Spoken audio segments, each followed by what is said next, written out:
to your viewers. Which is this guy, actually. Yeah. Oh, there we yeah. go. Okay. You. Nice. Okay, look at it's working. And then I wonder, do you have a picture of your? I'm live. Oh my gosh. Whoa. Wow. Look at Wow. this. Make sure your mic's on and all that. I don't think it's on. No, it's on. Okay. Because that's mute microphone. Camera seems to be well on.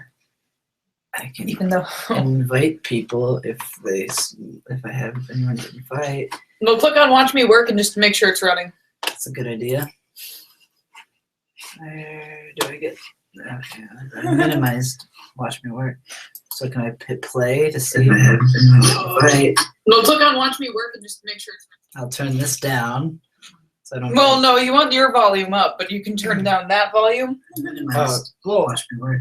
It doesn't make a difference, right? Yes, it does. It'll plays back, but you want to be able to hear the dings. Oh, I guess. Mhm. I guess I care about dings. But we're started. Wow! Look at We're streaming. this. We did it. Cool. I feel so fancy. Awesome. Hello, everyone. That was Kelsey, not me. I'm Nick. That's Kelsey. Nick has a nice sultry voice sometimes too. Do I? When the stage demands it. All right. I'm gonna make a little one more Facebook announcement. As am I, actually. So I'm gonna go. Hey friends. If you love me, you'll do this. I just got my video stream up and running. So come check out an hour or two of my photo editing. Yay. Cool. All right. Wish it had your voice, like all the sarcasm in that. Sarcasm. Yay! Okay. All right. Look at this. And can I minimize my Hangout? Does that do anything messed up? Yeah, you just get that out the way. Oh no, they can only see the program you have up. Right. So I can minimize it. Well, can I just get it out of my own way? You can put everything out of the way. It won't obscure their vision unless you close that program, and then it would just be your icon. That. Look Yeah. at that. Awesome. Mm-hmm. Cool. All right. Neat. So they see the stuff even behind all the tabs you have up. If that's the only window you're allowed. Right now, all I got open is. If you start this. lagging, you'll have to switch over to everything on your desktop being visible. It kind of helps. But Oh, like just show the whole desk. Yeah. Yeah. Yeah. Whole screen. Cool. All right. Wow. All right. I don't think anybody's viewing me at the moment, so I don't really want to get started yet. Really, total views 2. If anyone's out there viewing, anyone's out there, please drop a comment. Let me know so I can get started. 'Cause I'll start without other people. I'm gonna start fishing for viewers as well. Oh, you're awesome. Yeah, I know. You're lucky to have me. I am. We made it work finally. You don't even need to post my phone. Yeah. And in the end, that's all we needed. It's all Was to go through a lot of backwards Well, and it's like backtracking. I did all of those steps earlier today too, so yeah. Whatever. We're good. We figured it out. All right. Cool. Look at this. I can kind of jump around my Lightroom. See if it does that in my video. That would be plus. Can't tag anyone on my mobile sometimes. Yeah, that's weird. I hate it. You can use my computer. And my account, you would hold on. And I'll just log into it on random days and make silly posts from Kelsey Nonberg. I've had like the classic, somebody goes onto my settings and is like changes me to gay, and then they're like, Kelsey's gay, and then they do all Nice. that. That's nice Oh. of them. Yeah, I'm like, Actually, good job, friends. the only time I've ever been like Facebook like Hacked. hacked from when I left it open. Was one time when I was working at the library at school, and Celicia, Mm-hmm. like her only comment was just like, "You probably shouldn't leave your Facebook open at work," and I'm just like, "Oh." That and my mom accidentally on the iPad. And she took it on a vacation, and I had logged into Facebook, and she logged in, and she made a comment on my own page as me, like, "Help, Nick! I'm trapped in your Facebook." And everyone like liked it for some reason, and I was confused. At least your parents aren't watching how to install wooden flooring on your YouTube. There's like 7 videos I don't know. If you there. look at my channel, that was like the only video that was how to replace drive belt on Craftsman 22-inch front wheel drive mower. Or Or my, Anderson, yeah, Keegan, Illinois. Keegan doing a slam poem. Woo! Is that your friend? Yeah. Oh, okay, sorry. Yeah. Don't mean to say names out loud. I said like everyone's last name on my stream. Oh, no, that's fine. I'm sure it's mostly everyone who was on your stream anyway. This was just like friends. Yeah. Cool. All right. Do you want to? I wish you had another. I have a computer, but it's Log out of your Facebook. I'll make a post and then get back to work. that, and it's probably dead right now on batteries. Yeah, it is. Okay. I have an iPad. Just I need to be able to tag people. Also probably dead. There's no convenient outlet either. It's fine. Let me just sit on a tab for a second. Okay, do it. Get on that. I'll get I can't going. wait till people start pinging that I'll they've get- signed on and commented. You're like, I'm so ready for pinging. I'm ready for people. Really.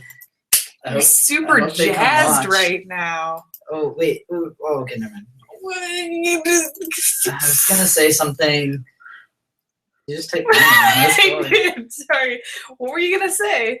Oh, I wanted to comment one more thing on that post that I just made. You can do it after I'm on done. my phone.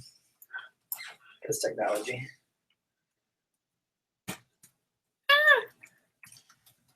I don't know why, but Mac keyboards They're tiny. throw me for such a loop. And the one thing I don't like about them is the lack of a like the difference between a backspace and delete key. Yeah. Well, yeah. That's one thing that throws me. Is like I don't reach far enough to get the delete because I'm like backspace should be right here. Just good. I like my post. Okay. Like that.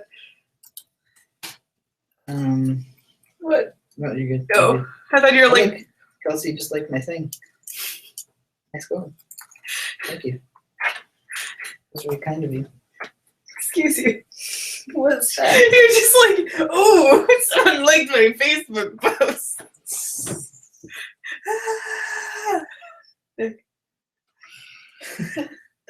The site is watch me work.com.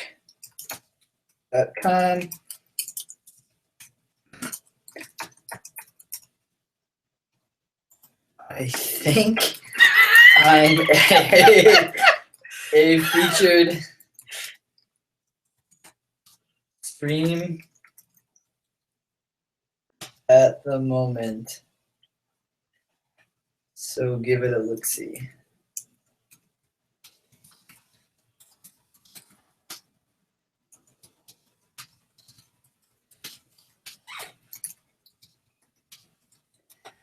I just want to edit photos, guys. Come on. Come on. Get on that. I'm gonna start in Lightroom. It does say Photoshop, but I'm starting in Lightroom. Just my workflow. You're the worst. I know. It's just they don't let me. Hey, persons of interest, come watch Nick Cartwright stream his first video and watch me work. I'll be there too, as a voice from beyond his camera's view. And you double posted it. No, what was that? No, it's funny. It's just like telling me I have a new story and it's... It's your own story. That's Oh, Nick Cartwright was mentioned. because am I one of your star friends? I think so. So every time Right, we're gonna go out to eat with the neighbors. Have fun. Bye. Just an FYI, we got stuff there, but it's not hooked up yet. Cool. We'll be doing our thing, so you're good. Hold on. Let me quickly add to. Actually, I didn't actually see that earlier. If you don't have a pole dancing Deadpool, you suck. Oh yeah, somebody found for anyone who watched my stream, the tweet that Kaylee The macaroni and cheese. Okay, folks, who ordered the macaroni and beans? I mean, macaroni and cheese. Struggling to keep the whole cover. It does make more Who sense. shared that? That was Sarah. She did catch my stream after all, I guess, and then it was like, okay. Maybe she found it after the fact. You should probably post a link to your stream, but I'm gonna just kind of be like, everybody go on to watch me work. Oh, do I have the exact Nick stream link? Yeah. stream. There's an apostrophe in there. But You're welcome thanks. for the bad grammar. Let me out. Oh, I got a couple of. Oh, there's just a bunch of tags. Kelsey liked you No, and just tagged tag me in all the things. 2 things. Not even one thing. I'll just type in my own stream. Is this is the link that I would share? Copy that, put it in there. I'll do that one more time. Oops, I failed. Failed everyone. I should eat these as obnoxiously as possible.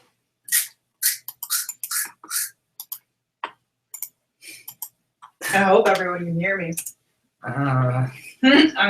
Me too. How good is your microphone? That's with whatever you heard when you were talking to me the other day. That's pretty good. I thought so. Let's see what I sound like. Whatever you heard when you were talking to me the other day. Oh, That's pretty good. so cool. You can hear every crunch. Awesome. Yeah. Also, play that again.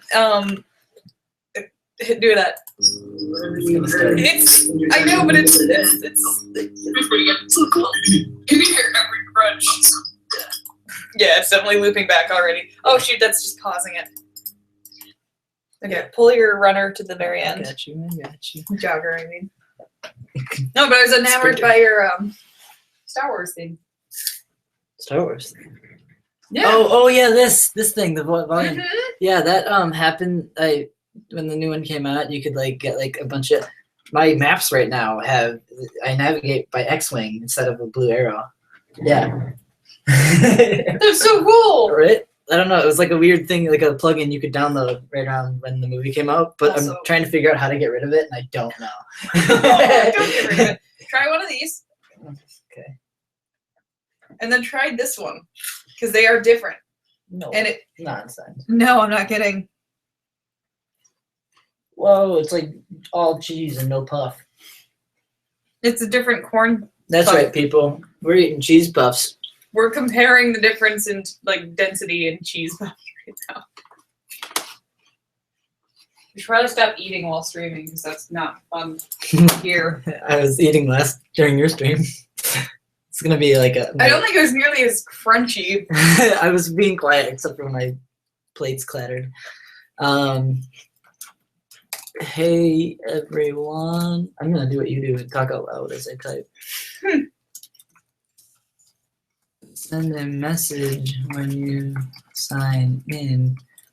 Let me know. Do you like hear a ping if they sign in? Like if they start viewing you or no? No, just if they message you. Okay.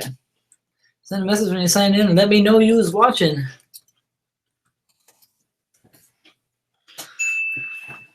Look, I was the first to comment. Woo!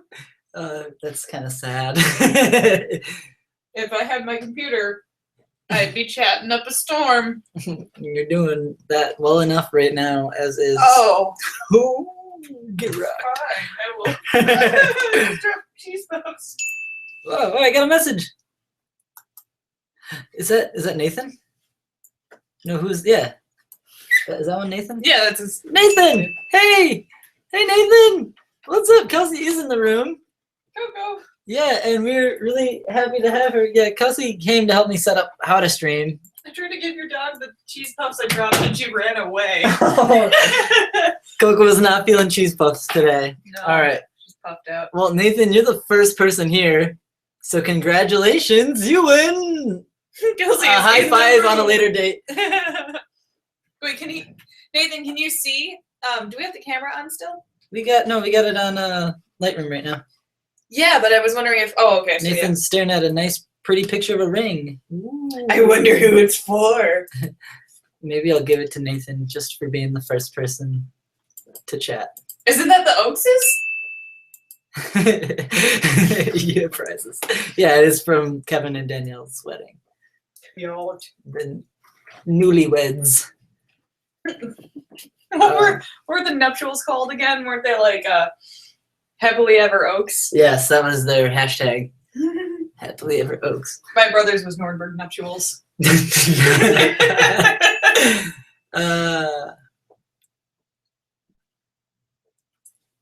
I can hear that you're not on your own mic from the proximity/reverb.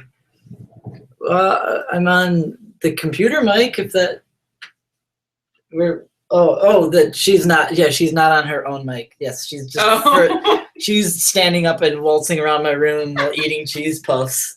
Yeah, so there's that. Nick bought me cheese puffs. It was her reward for helping me figure out how to do this whole streaming deal. Even though, like, I'm more indebted to you than you are to me. Shh.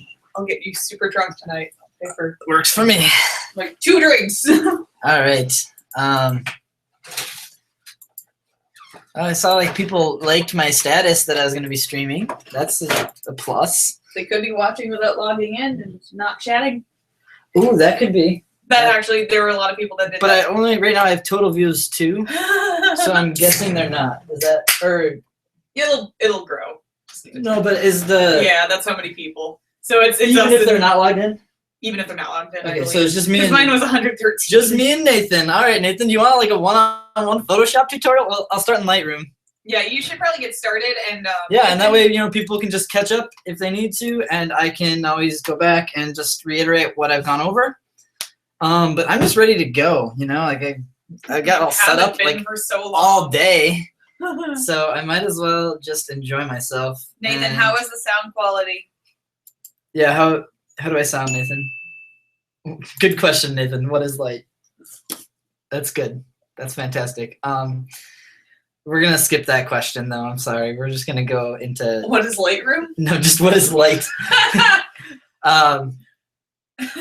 That's the can of worms there, Nathan. Light as worms. Yep. Oh my Oh, God. we sound good. That's good. Do you actually have? You have a ring? Yeah, I have the one ring to rule them all. What do you? Come on. That's awesome. Focus, Kelsey. You're the one working. Do it. Okay, well, Nathan, you're gonna learn some Lightroom today. Yay! And Photoshop eventually. But we're starting in Lightroom. So here we go. This is the photo of the ring that I'm gonna be editing. This is the unedited, the raw file right out of camera. I shoot in RAW because it gives you the most editing capabilities. Basically, it always is. You can do non-destructive editing to it, and whatever changes you make, you can always go back to the original image, and you can do all kinds of cool things. It is a larger file, but it definitely just gives you a lot more control of the editing of the image. So that's fun. We're gonna go in. I always start in Lightroom. It's a good way to organize your tools a little bit and kind of figure out, what photos you like and sort a little better. And then from Lightroom, you can always export it out to Photoshop to then make those look pretty. So when I first address an image in Lightroom, I usually just do the very simple, basic editing stuff. And it mostly involves these little sliders over here, which can control quite a bit. And you can make your photo really start to pop even just in Lightroom, which is great.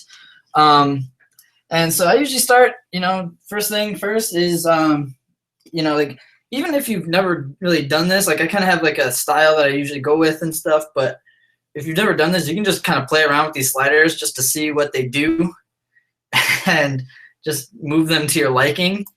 I kind of just, at this point, because I edit thousands upon thousands of photos, just kind of know what I like to do to images. But starting with the fact that I know this is a wedding image, I know that weddings just tend to have kind of like a, a brighter, cleaner look to them, usually softer as well, which is why I already really like this image. Because when I'm talking softness, I'm talking about the focus, which if you look, the focus is centered right around, the pretty diamonds in the ring, and pretty much nowhere else. It makes the rest of it look really soft and smooth and dreamy. I also like how these little flowers over here kind of come into focus, because that can tell you what else is in the background a little bit. These flowers, it's the same stuff. It's like a nice little visual clue for what you have going on in the rest of the image. Also looking at it though, I don't like this part being in focus right here. I mean, it is just naturally, just based on the really shallow depth of field that I have. It's like this little plane from like here to here. And but I don't like it because it's distracting to me, and there's also a couple little random hairs or whatever. So we'll clean those up eventually. But just to get started, I'm gonna drag some sliders around because I like wedding images. I like bright kind of styles. And actually, I'll show you really quick. This is one I've already kind of done really quick in Lightroom. So we're gonna try to get back to there.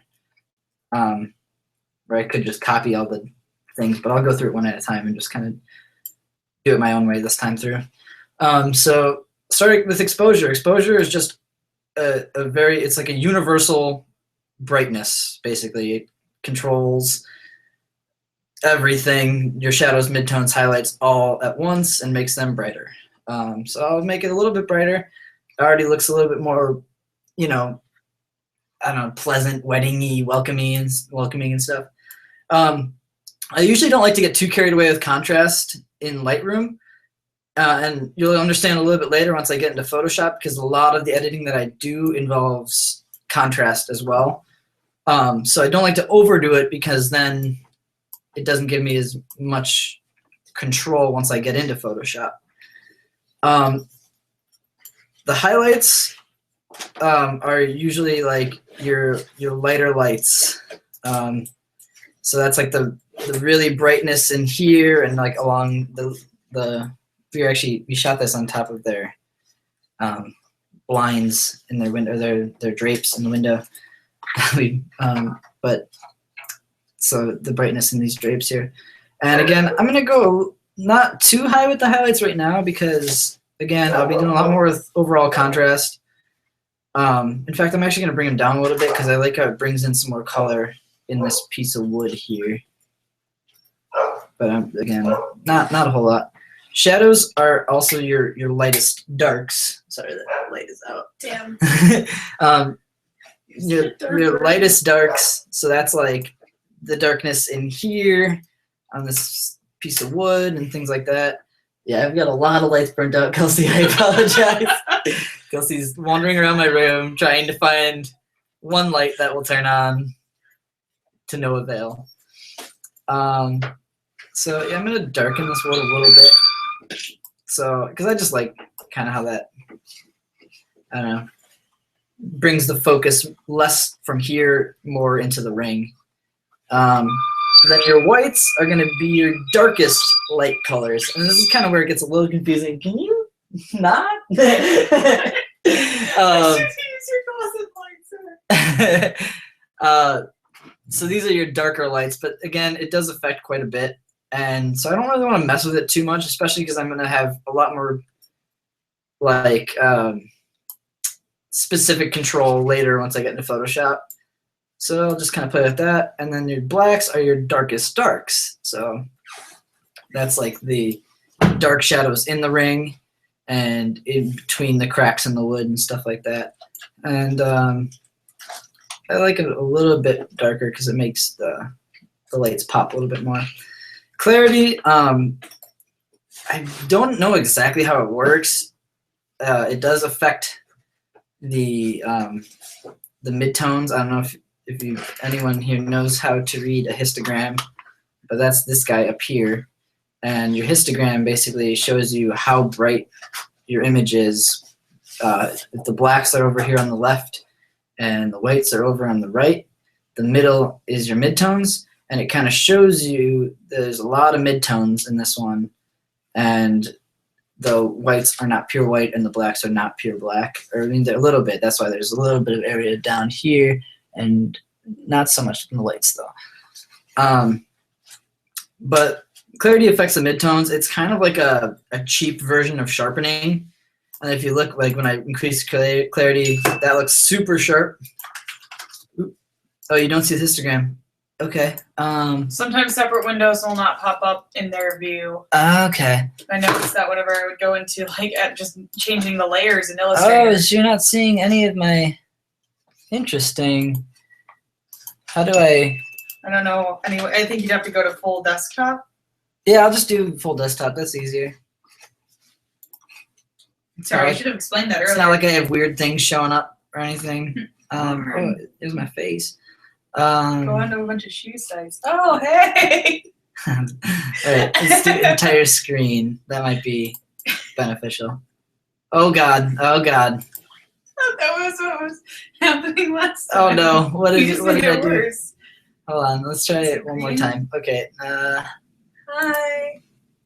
Wait. How did you get it to do full screen without infinity screen? I didn't. I never did.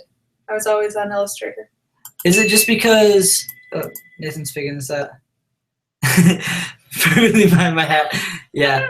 I'll just let that phone ring because I don't care that much. What if I did this, but then minimize that And minimize the actual and chat. this, and then are you Yeah, it should be good. Are you no longer seeing infinity screen, Nathan? Let me know. Ding once for yes, twice for no. Yeah, my room is not Lightroom. Alright. Hold Okay, on, let's give it see a second. Okay, so that looks good when I minimize it. Good. Okay. Sweet. So can you see my windows now? It would appear so. Yeah. Okay, cool. Oh gosh, every time I. Okay, good. Looks good now. Sounds great. All right, so Nathan, here's the histogram up here. This guy.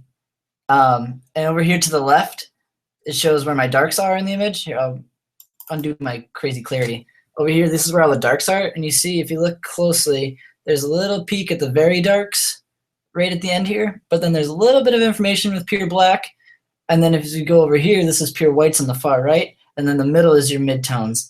And so right now my image is sitting very much towards the midtone, and that, like, kind of in general, like perfectly exposed images usually have sort of a bell curve, but it's not the rule. It's like it's not like the end all be all, but it is kind of like a general rule of thumb if you kind of want more of a peak towards the midtones.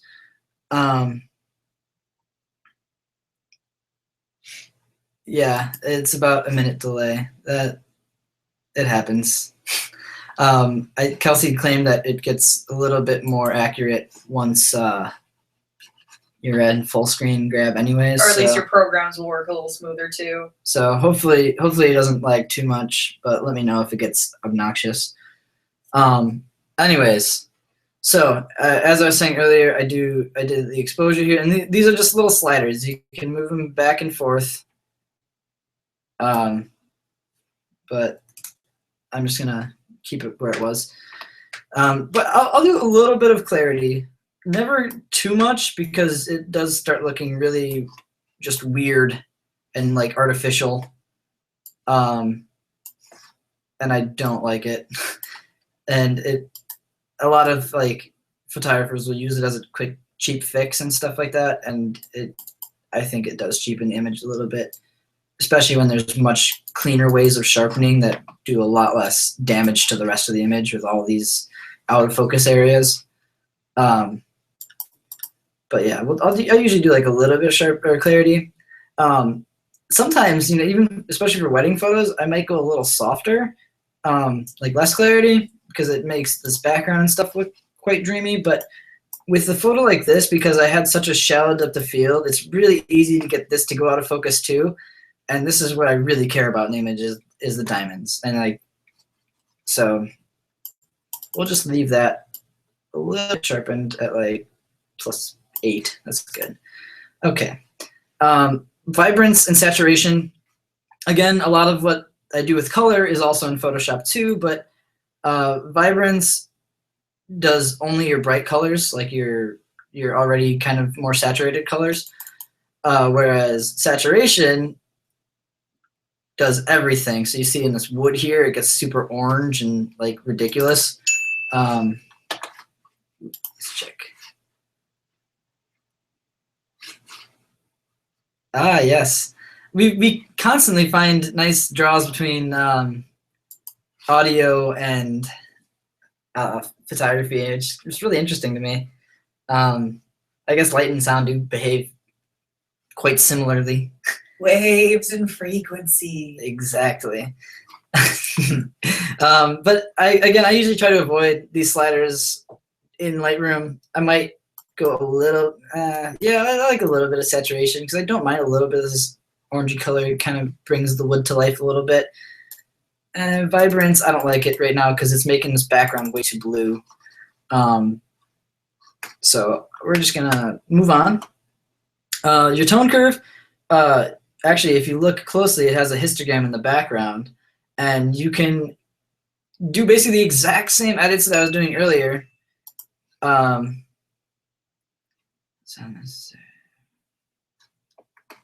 That too. That makes sense. Yes. But yeah, it's cool. But yeah, like let's just see here. The histogram once again is in the background, and you can kind of pick localized areas in the exact same way that you're doing it up there. But again, it's like another little extra tweak that you can do. And so you can do shadows, darks, lights, and highlights. You can actually grab on the histogram, or you can move sliders again, same as before. The rest of these guys, mostly I avoid, again, because once I get the image into Photoshop, that's where I have the most control. So I don't know, let's see how I did compared to the one I edited earlier. Actually, I almost like the one I did just now a little better. I'm This proud one. of myself. It's a little more green. Oh, that's the other thing I forgot is color temperature and tint up here. That's the one thing I skipped between the two images. This one up here, I am looking at the image, and the one that I have up here that I just edited now is a little bit green, like up in this area here, and I don't know, it just has this kind of like green, almost fluorescent sort of color happening a little bit, and I'm not a huge fan, so I can grab this here tint, which is between your reds and greens, and pull it a little bit more towards the reds. So not even much, in fact. If you overdo it, it starts to look really fake again. I kind of like that though, a little bit more ready. And then if we go up here to the top, it feels a little blue, so I'm going to warm it up a little bit by dragging it more towards the yellows. Way too much, but I like that better. All right, let's see. So let's just see where we've come from no edits to here. So if I just hit reset really quick, this is my original image in Lightroom. It looks very flat and kind of bland.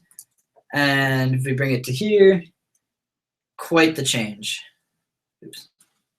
So let's try one more time. Let's take a look. What do you think, Kelsey? Original image to Oh my gosh, it's like the saturation's up. Yep, it's definitely Clearer. already much improved, but there's a lot more I can do to it. And this is where we start to have fun.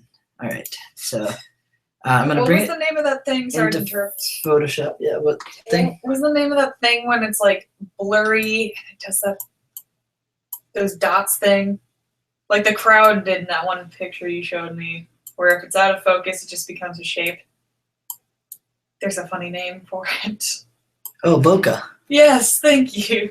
In fact, bokeh is technically just anything in the background, so you could really, or anything out of focus. So I was thinking In the of stuff in image. the front there. So you could actually count, this is bokeh, these little flowers here, and actually the stuff in the front, over here, this is bokeh. Yeah. Because I actually brought in some of the same foliage, these flowers, and put it a little bit out of focus in front of the ring as well. So I have now moved it into Photoshop. I did that. I don't know if you missed that or not, but you go here and you right click on your image down here in Lightroom, and you go to edit in Adobe Photoshop, and it loads a brand new window for you right in here. Yay! Cooperation between the programs.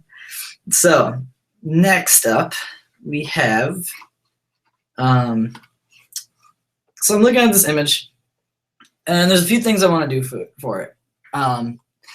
Thing number one is I really want to mess with like some of the contrast and bring out areas that I really care about a little bit more. So that's the first thing I want to do to this image.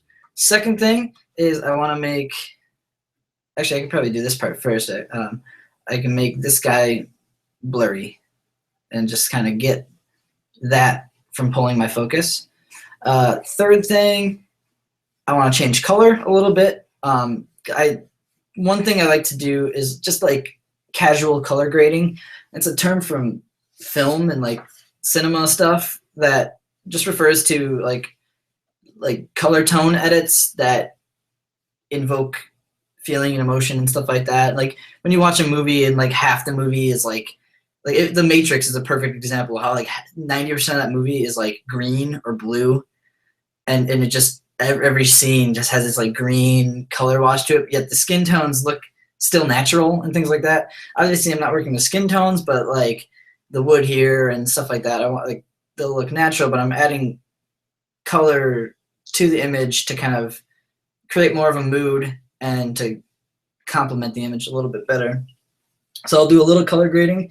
And then like lastly, there's a few little things. If you look up here, it's kind of hard to see, but in here I had a little dust on my sensor. It's getting sent, and my camera's gonna get sent in pretty soon to get cleaned up. But these little guys here, those little spots on the background, and also in the foreground here, there's a couple of little hairs that wound up right here. And so I'll just clean that up and get rid of those. And that's like addressing this image. That's like all the things that I look at and that I right off the bat know that I kind of want to do to it. So I guess we should probably just get that underway. Cool, just checking to see. All right. So first thing I'm going to do is I'm going to create a new layer. I can do that down here, the little new layer icon, or I can just hit Command-Shift-N. Or what I'm actually going to do is make an exact replica of this background there. So I can do Command-J, which is basically repeat everything underneath this. All right. So, or sorry, repeat an exact copy of the one layer beneath it. So we have a new layer. I always like to do that because I like to keep every edit that I do separate from the original image in case I screw something up. And just so I can always, you know, if I make an edit, I can always go back and just check it out and see like, okay, what did I do? So we go into channel. Really quick, what I'm about to do, it's kind of, I would kind of classify it as a bit of an advanced Photoshop thing. It's one of those things that I've learned pretty well recently, but it's one thing about, we were hardly even taught it in school, but it's become so like useful to my everyday editing that I just would feel amiss if I didn't show it to people. And I will say I do already have a Photoshop action, which is just like a saved set of steps that you've taken in Photoshop. And all you really have to do is hit play and it'll do everything for you.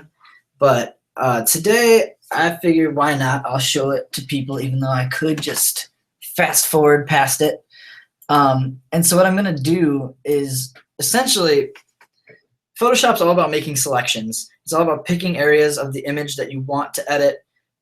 And like the problem sometimes is if you were to try to just select it normally, you don't have many tools to do that with. If I only wanted to select you know, this area of wood. I could try this lasso tool and try to trace it quickly, but you have to pretty much do it all in one go. And if you make one mistake, that's my selection, and I'm missing, you know, a lot of the rest of the wood. So that doesn't work. If I try to go in with like a quick selection tool, it usually does a pretty decent job actually. And there's been times I've gotten away with the quick selection tool on a lot of things, but even still, there's all these subtle changes, and you know, it's really easy for it to overlap areas. If I'm only trying to pick the tan part of the wood and it's starting to creep into this brown part, I could try to clean it up, but it just takes way too much time to try to fix that.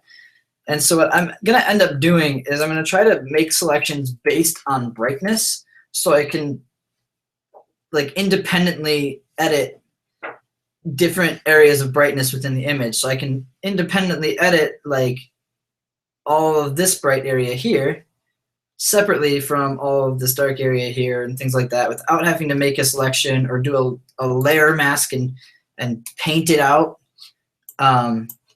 So it'll make my life a whole lot easier in the long run. Again, as I said, I already have a Photoshop action for this, so it's kind of convenient. Oops, sorry, I got these a little mixed up. I already have a Photoshop action for this, so like normally when I do it, it takes 10 seconds for me to do all this. This whole process is actually going to take probably a few minutes to show you, but might as well. All right, so these are my layers here, but if I go into channels, you see they've got all these channels divided up by red, green, and blue, which also is another great way to make selections based on color. And I'll probably be doing a little bit of that later, but for right now, I'm more concerned about luminosity because I want to affect the contrast in this, which is difference between light and darks. So I need to separate channels, make new channels basically based on how bright or dark a certain area of the image is. If that doesn't make sense, let me know, but it's a little bit of a confusing thing, but it's really cool once you get down to it. So if I command click on the RGB channel, this top one here, notice how there's all these, what they're called running ants. It's all these little guys running around the screen. And this is essentially my selection. Now, I will say my selection is more than where you see the ants, which is a little hard to explain because this is actually doing a selection based on a lot of things, but essentially everything that is more than 50% selected will have the ants around it.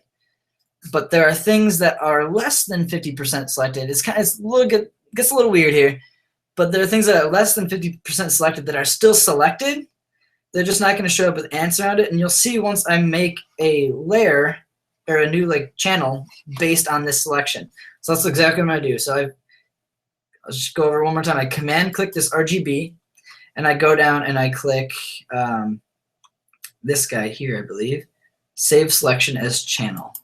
And boom, I get this thing called Alpha 1. Now, if you're new to Photoshop and you're new to layer masking and things like that and how layers work, I'll try to explain it quickly as well. So in a layer mask, everything that is 100% white will show through. So if I go over here and I put a layer mask on this image, right now I'll do a quick edit to this image just to show you the difference. So I'll do a quick curves adjustment to this image. Again, this is just messing around with our histogram. I'm going to make it look really ugly so you can tell the difference for a second. All right, so that's nice and awful looking. And now if I go into my layer mask, right now since my layer mask, which is this guy right here, it's pure white at the moment, that means all of this layer, this guy here, is showing through. So you're going to see this 100% because this is 100% white. So then if I were to take a black paintbrush, so I go to a brush tool or just hit B, and I can make a little brush here, and I'm gonna paint with 100% opacity and 100% flow. So basically anything I paint will put 100% black over my white layer mask. And as I'm doing this, you see the image beneath is showing through 100% wherever I paint. And it'll show you on the layer mask even where I've painted. If you alt-click the mask, you can see where you've painted on it. But now if I were to go in with like a lower opacity, it's only starting to come through a little bit. And if I paint over multiple times, eventually I can get it all to show through. And you can see, again, on this white layer, all the spots I've painted. So in the middle here, it is showing through all the way, but on these edges where it only had like one brush stroke, it's only showing through, I think, what, I was at 30% for my brush, or 33%, so it's showing through 33%.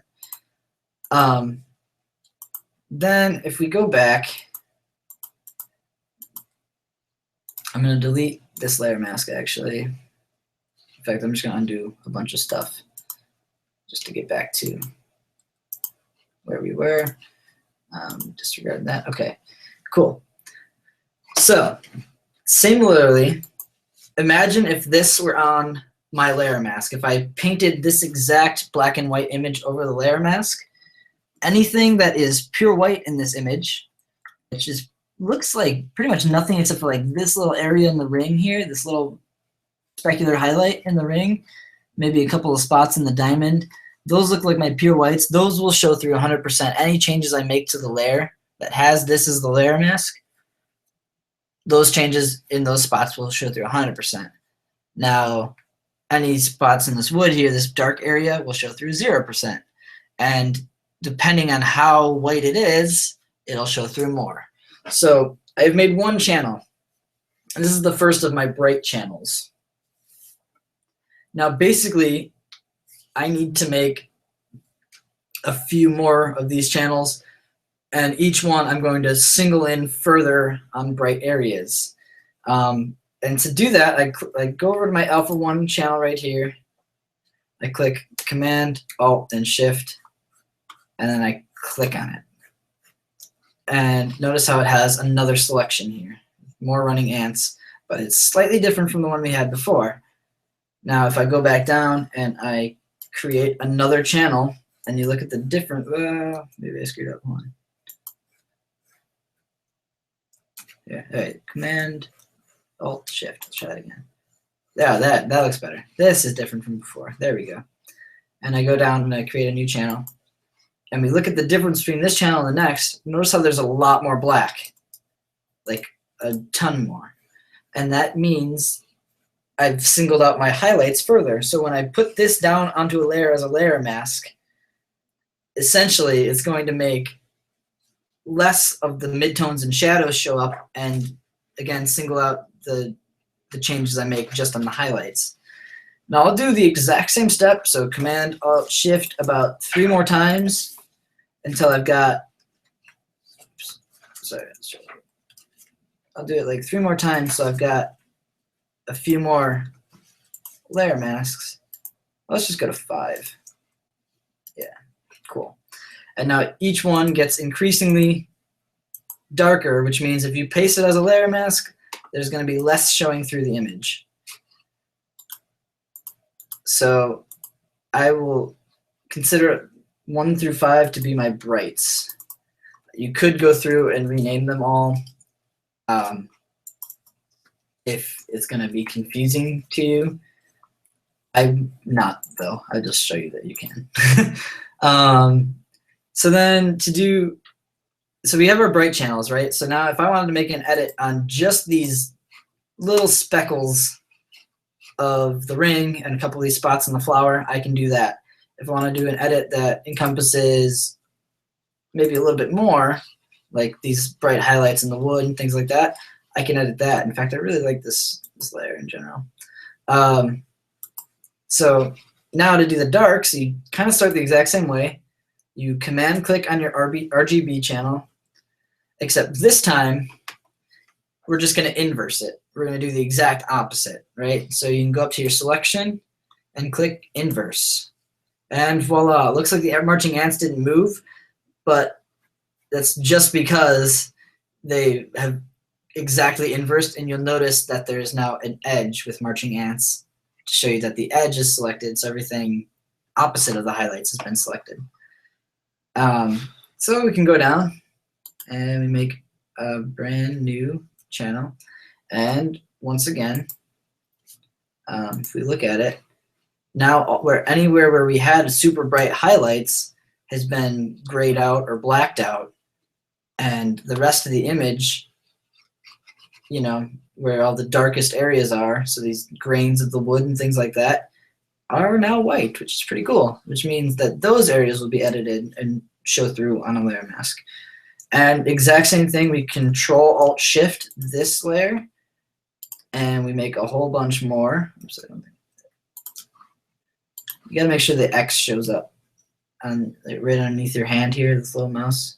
There you go. And click it and make sure that the selection changes a little bit too. And you can see each one, again, is singling out more of the shadows. So the really shadowy area of this block of wood now is the area that will be affected the most. And voila, cool. And then finally,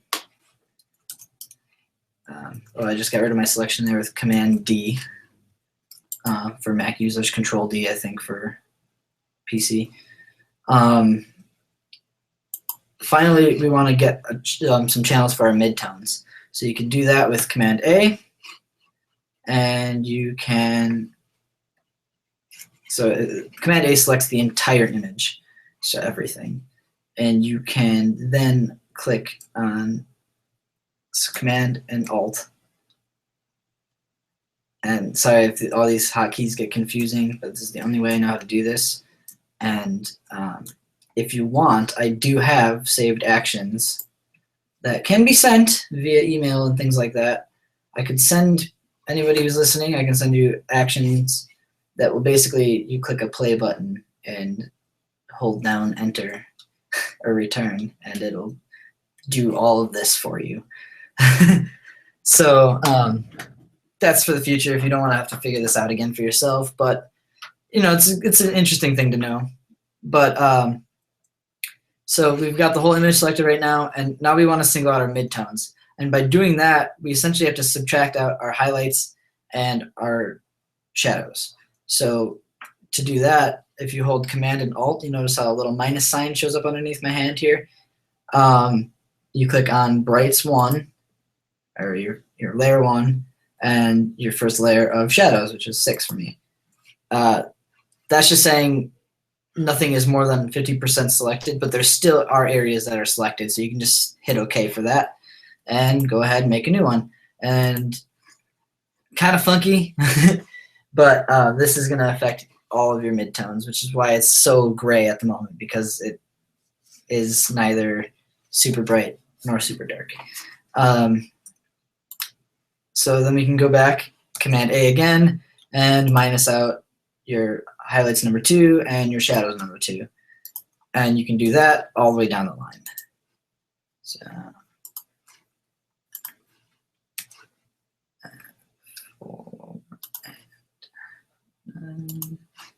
and 5 and 10. You just have to make sure you select all, Command A, before you minus things out. But again, now we can look at our midtones and look at this. This is so cool. Awesome. So if you look at this one, this is going to be letting through most of your edits. It was so white. Whereas this one here, not a whole lot's going to show through because it's such a dark gray pretty much throughout. So now, here's where this gets fun. So if we go back, look at our RGB. This is our image with all the colors layered on top of it. And if I want to make an edit to this image that only affects the highlights, I can go back into here and say I really like, I think, was it this one? Yeah, I like this one because it's picking out just the areas of highlights that I care about. This wood here is lighter. the linens here are a little whiter. The bands of the rings in like the important areas are a little bit lighter, and the little tips of the flowers and things like that. So I'm gonna go here, and if you command click on this layer, it makes a selection again. Click on my RGB, just so you can see the colors again. And then I can go back to my brand new layer that I've made. And I'm not even gonna edit on this layer. I'm gonna use an adjustment layer. And that's this little semicircle down here. And the adjustment layers are pretty cool. They basically allow you to adjust everything beneath them. They're gonna affect your entire, like all of your layers underneath it will look like they're changed, which is a nice thing to do, and it's very convenient if you've made other edits, like you've done another layer where you got rid of all these little spots from my sensor, and you want it to still be affected equally as all the other layers and things like that, or if you've already masked things out and stuff like that. But I'm going to do that. I'm going to go to curves. Okay. And voila, I have a curves adjustment layer. And look, because I had my selection already picked from earlier when I command clicked this, when I made a new layer, it came preloaded with my selection. So any edit that I do to this curve layer is only going to affect the highlights that are like the areas of this that are lighter. The pure blacks will not be affected at all. So the shadow here, all this will not be touched whatsoever. Some of this will get affected slightly over here, but mainly it's just going to affect the highlights. So I like that. Now again, the histogram is based on the selection here.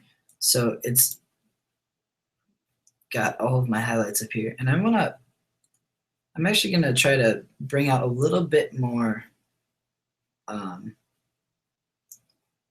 don't know, oomph into my highlights here. And notice if I'm raising the middle area of this, like the mid-tones of the highlights that I've selected, which gets a little funky to think about, I can kind of make areas like this pop a little bit. I don't know if you see the difference there. It really kind of makes it stand out. And I can do the same up here and make this little area kind of pop a little bit more too. Affecting the shadows isn't going to do a whole lot because the shadows aren't really getting affected a whole lot by the selection we have. So I'm pretty much going to avoid this. I like bring it down a little bit because, again, it's all about where you're trying to draw people's eyes. I'm trying to draw people's eyes from the ring to these pretty flowers to the words and then kind of back around to here. And that's like one thing you're always looking for as a photographer is where people are looking at your image. So yeah, that's cool. Just checking to see it's been quiet. Do I have any streamers or viewers? Still Nathan? Is it Nathan? still 2 views? Yeah. Seriously? That's fine. As long as Nathan cares. So yeah, we got this. Boom. All right. So I've now made a localized adjustment to just my highlights, which is super cool. I love how it changes the look in here in the softer areas in the front of the image here. I love how it makes these little flowers up here really stick out. Is that a Nathan? Hello? You don't understand all this, but you understand some of it. That's what's important. I hope that you understand any of it. People can come see this later too. Oh, sure. Yeah, and I'll continue to share links and things. But yeah, so as long as you are getting anything out of this, that's awesome. Ooh, can I update? Okay, up the bit rate. Let's see. How do I do that? Hello to Screenception for a second. Do you know how to up the bit rate of the stream, Kelsey? I don't. No.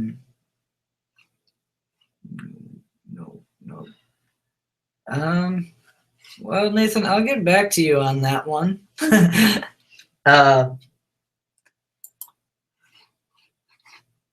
if you want, I can try doing more like zooms in to see at least like what software. Apparently, the site uses Google Hangouts in order to stream, which is like hosted through And YouTube Live. or something. It's like YouTube Live and Google Hangouts. It's kind of an interesting combo. So that's that.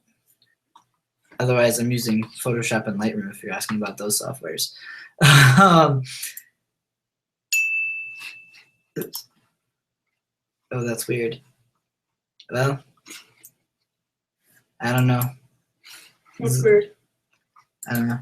The YouTube and Google Hangouts. Oh, just the combo. Okay. Yeah. I thought he said it was doing something weird.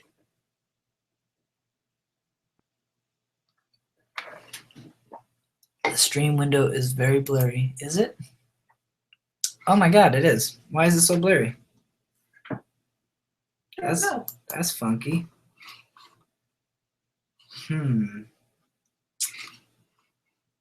Like I said, I could try to zoom in on specific areas that I'm editing if it helps, but I don't know why that's so blurry. I mean, I'm on a high Photoshop bitrate. It looks pretty clean on my screen, so I'm blaming Google Hangouts. I had such a problem with it earlier.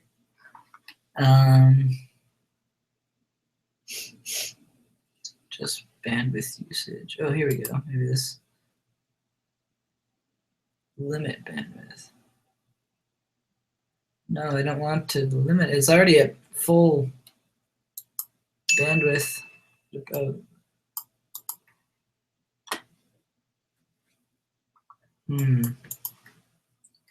No sé. I don't know in Spanish. Let's see what you're saying. Ding! It was great seeing you too, Nathan. Oh, is he leaving? Yep. Thanks for hanging out and watching my stream.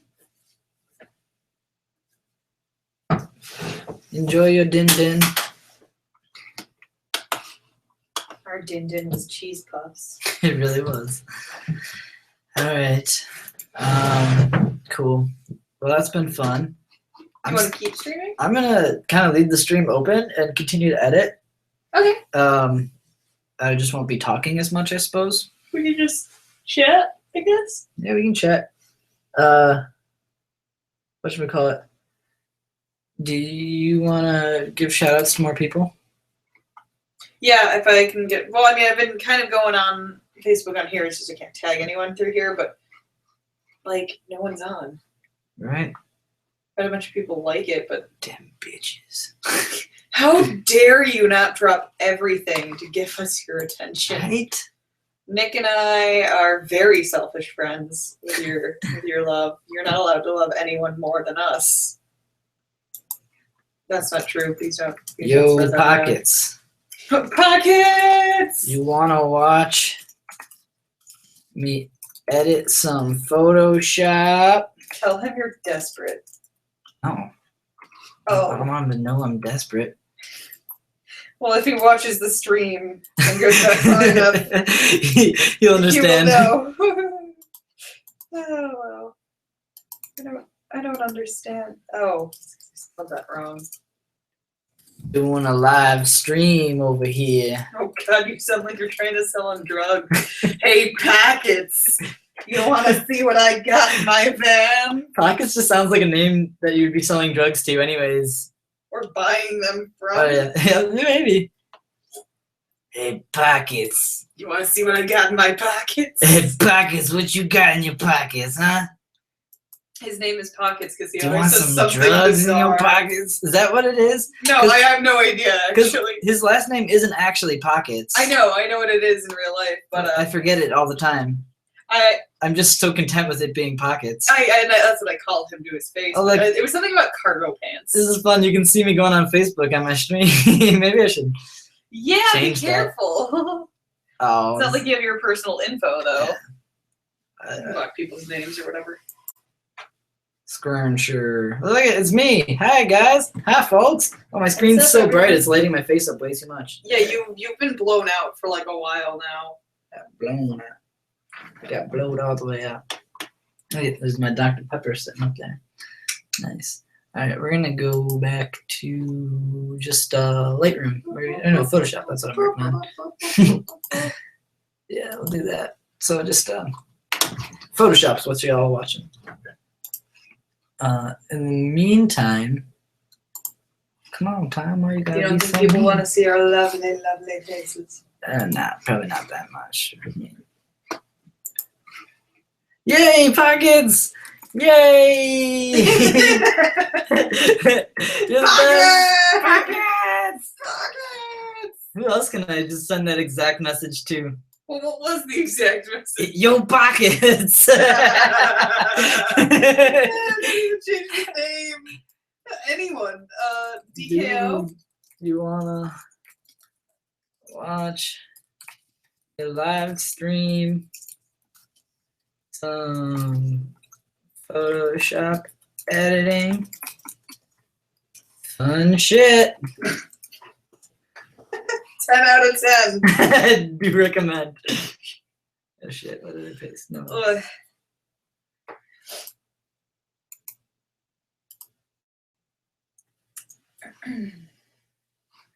Who else can I?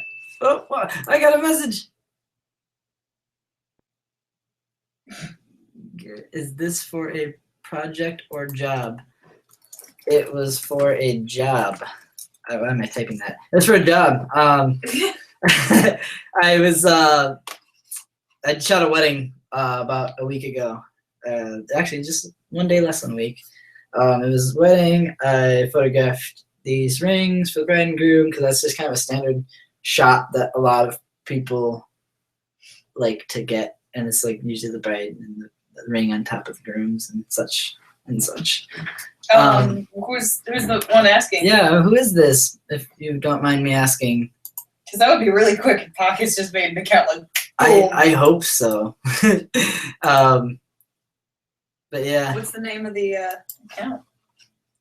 I can't read it. Garrett. Garrett? Garrett. Garrett. Geret. It's a cool name. Oh, Garrett Hawkinson. Wow. Long time no see. Yeah, weddings can be pretty long. Yeah, definitely. They can be rough. But, you know, this was it was actually a friend's wedding, so it was a bit more manageable. Actually, it was a fun day. And, like, at the end of the wedding, they just let me get drunk and dance, so that was nice. But yeah, man, how have you been? I haven't seen you in forever. So I hope things are good. And thank you for joining me, because it's been a little quiet on the stream tonight, but, you know, hey, I'll take what I can get. It hasn't been very quiet. Yeah, because Kelsey won't shut up. I'm here with a friend, Kelsey, by the way. Yeah, she's making these screechy noises. With my mouth. But yeah, Kelsey, message like Cody. Oh, okay. Like other people, things like that. Cody Cross liked the whole comment. Tell Kelsey to shh.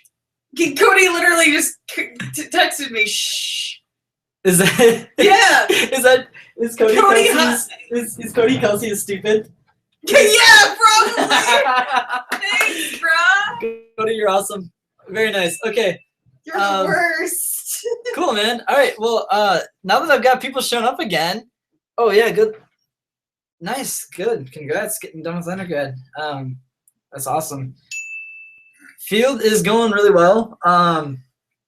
I'm getting work, which is, you know, like what everyone told me I wouldn't do as an artist. So take that, world. But yeah, no, it's been good. I work at a photo studio right now in Elgin. I do a lot of freelance. I shoot as an intern for I shoot as an intern for the Chicago Fire. You just want to hear the big noise, Cody? That's great. Good. Sorry to interrupt, but I would like to point out that Nick owns in his room on his bookshelf Mysteries of the Alphabet. Yeah, I got that for 50 cents at the school library sale. Household hints and tips. Yep. Oh, thanks, man. Yeah. But yeah, good luck to you too with all your master stuff. As I was saying though, I guess now that I have people here, I suppose I should keep editing. Yeah, I took a little break to invite more people, and then people showed up, so I guess that worked. So I don't know if anyone has watched back at all, but all I've done so far, which is not much, I've really talked through a lot though. I started in Lightroom, and actually I'll show my whole screen just so you guys can see what all it is that I've done. It's gonna get really trippy for like 2 seconds. Hold on. Nope, that's not what I meant, but hi. Entire screen, there we go. Oh, see, trippy, I called it. Okay, we'll minimize that. Now you see what I see, right? Good. So what I've done in Lightroom so far was I basically took this image from this, hold on, there we go, from this kind of flat, sad, droopy looking image to this, if it can not be slow. There we go, yeah, to this. So I just did that by using all the little sliders here in Lightroom that control brightness and exposure and stuff. So this is just moving the sliders around. You can make it brighter, darker, all that kind of stuff. But now I then took the image into Photoshop, and I've been working on these things. They're called luminosity masks. Super confusing to create. I have a Photoshop action that does it for me, where you just click this and click, or actually not this one, but you click luminosity masks and you click play, and it'll do exactly what I just spent 20 minutes showing viewers how to do. If you want to figure out how to do that, just go back in time on the video and you can watch that. It's that easy to go back in You cannot have a face cam at the same time. Yeah, you're the second person to ask this. The site streams through a cross between Google Hangouts and like the YouTubes. So yeah. Are they asking you to put on your camera? Well, they want to see my face, I guess. I'm like, why? Do it. Do you just think my face is that beautiful, Cody? I'm assuming this is Cody, even though you haven't said. Because, yeah. It's Either. Cody. He laughed in the chat, or in the message between me and I. That is somewhat stupid. I agree. But that's okay. I would prefer to show the beautiful image that I'm working on over my face. Kelsey, can you be on ping detail for me?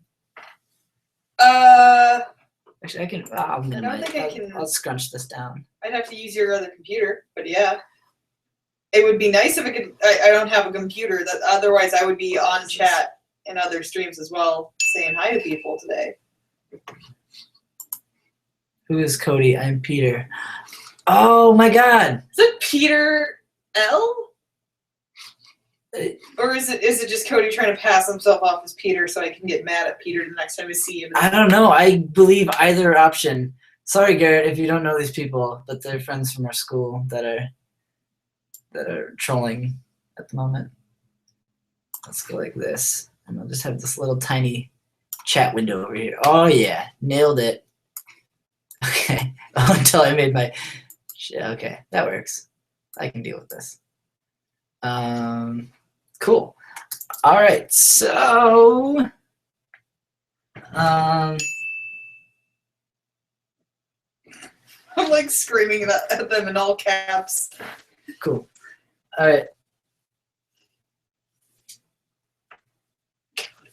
Grocery store. Let's see. So I've made these luminosity masks that essentially help divide up the image based on brightness. So I can make selections of areas of the image that I want to edit without affecting the other areas very much. So I can go like this, and you notice how these little marching ants are selected only around the brighter areas of the image, and that's the only areas that'll be affected when I make an edit to the image if I apply this exact selection as the layer mask. Then if we go down further, I can do more like shadows selections or midtone selections. And that's the entire point of the 20 minutes I spent describing how to make these. Again, I have a Photoshop action. If somebody really wants this action, I can just send it to them. And it basically does it for you in 10 seconds instead of 20 minutes. So now I've done one edit. Here, we'll get rid of these ants for a second. And if you see in the image, it goes from kind of flat to a lot brighter in the important bright areas and such. And I like that. Hey, Pockets, what's up? I am tutorialing, so come on in, join the fun. Let's just move this into here. Nice, okay. Now I can see all of your lovely messages. Cool, all right. Yeah, so I've done one for the highlights, and now I'm gonna go back and I'm gonna do another one. Jesus! You're just dropping books off my bookshelf. Sorry. Oh, okay. Sorry, everyone. So now I'm gonna go back. I'm gonna do one for the shadows, and again, newbies to Photoshop. Everything that is white on a layer mask will show through. Everything that is dark will be blocked. And you know, the darker the gray, the more it's going to be blocked, basically. So these areas in here are going to be mostly blocked. The dark tips of the flowers and the band here are going to be blocked like almost 100%. Whereas these brighter, or these areas of the wood, these whites and stuff, will show through. So I actually like this one. This really singles out a lot of the shadows that I might want to edit. So I'm going to go ahead and I'm going to do that. So I make a selection of this channel that I've made by holding Command and clicking the channel. And again, you see these marching ants. The ants, everything that you see in the image is technically selected, but the ants only show up on areas that are the ants only show up on areas that are over 50% selected. So we go back here, and I'm going to make another adjustment layer. I'm going to do another curves adjustment layer, which gives you a lot of control over exposure. That looks like crap for a second. That's just because I have this turned on. I'm going to turn it off. Okay, there we go. Looks like a bad horror film. Red filters All right, and everything. so now, if I make any adjustments here, it's only going to affect these super white areas and stuff heavily, and then the darker it is, the less it'll be affected. So now I'm going to basically change my shadows. I'm going to bring the darker shadows down a little bit, and this is all helping me create a little bit more contrast, which just makes the image a bit more dynamic. I'm going to raise these background shadows up a little bit because I thought they were getting too dark for me. And then, you know, I kind of like raising the lightest shadows up a little bit too, because I don't know if you saw in this area especially, it really kind of brought it to life a bit too. So, boom. Okay. So now, if we look back, in 2 easy steps, especially if I only use my Photoshop action, it would have been very easy steps. I've gone from this to this, which really makes the ring pop a little bit, and the wood piece that it's on and stuff like that all stands out a little bit more. Next thing I want to do is I'm going to mess with color. And I was talking about this earlier on the stream, but I really want to affect the color ever so slightly. I'm going to essentially be doing like cinematic color grading on it. It's not going to look like a movie because what I'm going to be doing to it is going to be slightly different in the sense that it's not going to be the full-on like revamping of the color to make it look like this like overall style and stuff like that. I just want to tweak it a little bit. One thing that's in the back of my head was one of the colors for the wedding was blue. And there are a lot of nice blues in this image, but I don't like how like I don't like exactly how they are sitting with me right now, and they're only hanging out in the shadows. And I want to bring in some blues into the highlights without making it look unnatural. So to do that, I'm going to go in, and curves adjustment layers are pretty much my best friend. I use these 90% of the time. I use them way more than any other type of adjustment layer. It's just because they give you so much control, not only based on exposure, but also based on color. So if you go in, you can find this beautiful histogram again. This is now, because I have nothing on this layer mask, this is going to be applied to the entire image. However, if I go up into this section here and I click on blue, notice how my histogram just turned blue. And again, to explain histograms, the far lefts are your darks, far rights are your whites, and the middles are your midtones. But these are the darks, whites, and midtones only pertaining to the color blue. So it gets a little tricky, but bear with me, because you don't really need to understand it 100%. You just have to know you're working with blues, really. And see, if I raise this up in the shadows, it's bringing a lot of blue into the shadows. It looks crazy for a second. And then vice versa, I can bring blue into the highlights or down from the highlights. And so one thing, if anyone has ever looked at a color wheel or understands a color wheel, Photoshop deals a lot in like kind of complementary colors. But in general, the way Photoshop works, the opposite of your blues is going to be your yellows. So if I drag down my blues, I'm taking out blues, which is basically adding yellows right now. And then on the other hand, if you go greens, you can add greens or add magentas, or like by removing greens. And then same with reds. So the opposite of reds to Photoshop is cyan. And so I'm gonna try to just bring in a little bit of blue color into my highlights, because it is kind of saturated in these shadowy areas here, but I don't want to overdo it. So I'm just gonna mess around for a second. And you see it's already starting to come into the highlights a little bit. But now my problem is, upon doing that, because I really want the blues to kind of sing within the ring and things like that, but I don't want it to overpower this piece of wood here. So a few things I could do. I could just simply go into my my layer mask. I could pick a brush, and I could, actually just paint it out, which works. Problem is, it's really easy to miss areas, but I'll just do it anyways. I'll paint in to this area just to show you kind of how it can work. And by painting black over my white layer mask, I'm making black areas, which means you cannot see through those areas, right? So, yeah, just putting a little black down here. And you'll see now if I make any crazy adjustments, it leaves this area that I've painted alone for the most part.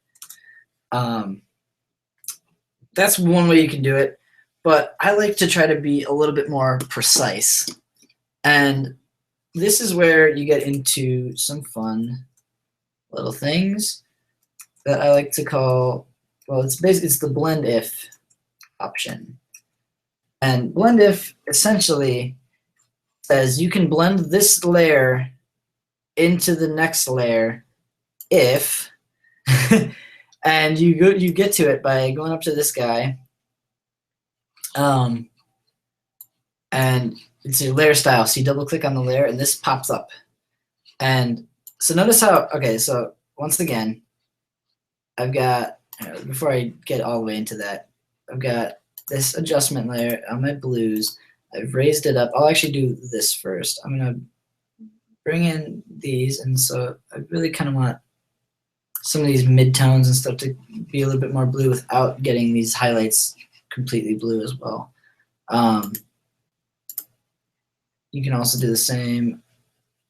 I might actually add a little reds in because it's kind of bringing back some of this area here without affecting this. And then and I did that by thinking opposite of green in here is the red. And, or sorry, magenta, if you will. It's the absence of green. Yes, thank you. That's a better way of describing it. The absence of green is magenta. And the reds are doing too much for me. I'm actually gonna I might just leave this channel alone. Cool. All right. Go back to RGB, and we're gonna go into our blend if. And now this is telling me this one's based on luminosity here, and actually because we're going by grays. We could do it individually by color, but I'll show you what can happen. So essentially what this is saying is if this layer is I don't really know exactly how to describe this. As you raise up these shadows here, notice how the shadows of the image get slightly less blue. So it's saying you're blending the blues, you're blending this layer down into the one beneath it if the blues are darker than this arrow, essentially. On the other side of the coin, it will blend the image into the next one if they are brighter than this arrow. In fact, I'm actually really kind of starting to like this. Now, if you hold Alt and click the arrow, you can split it in half, and you can kind of set 2 different points where it blends. It gives you a nicer kind of transition by separating the points. So instead of having like a hard line cutoff of where it starts to blend, you can kind of separate it a little bit so it's not as much of like a sheer, like you don't end up getting like a hard line from where you started blending and things like that in certain areas. So I like to split the arrow, and I'll do the same for the shadows a little bit, but not as much. All right, so I don't know if you see this, but this is the color adjustment I just made, and it really is starting to add more of like a mood and a feel to the image, and I love how this area and stuff is getting a little bit more blue, and you've got these nice blue rims on the rings and things like that, and they're showing up a little bit in the highlights here. Sorry, I was told that the quality of the stream is slightly blurry. I don't know how to fix that, so I'll just try to zoom in more and show you the areas that I'm talking about, but hopefully it helps. But I'm getting blues in these areas and inside these highlights and things like that that I'm really liking. So zoom back out, and now I did the blues, right? Now, and I kind of kept it pretty under control, I think, and it's not overpowering the image with blue, but it really is adding kind of that blue wash and that feeling of, I don't know, blue. That was one of the main colors of the wedding, like I Crisp said. and wintry. Yeah, sure. Winter wedding. Yeah. Sure, try to sound like you're totally doing this on purpose. No, I am. So let me go to the next thing. I want to kind of, okay, as much as I just spent trying to get blues into, like, I guess I was mostly aiming for the midtones more than the actual highlights, but I got blues into this image. Now I want to recover some of the yellows a little bit, because I feel like to some degree some of this is coming a little flat to me.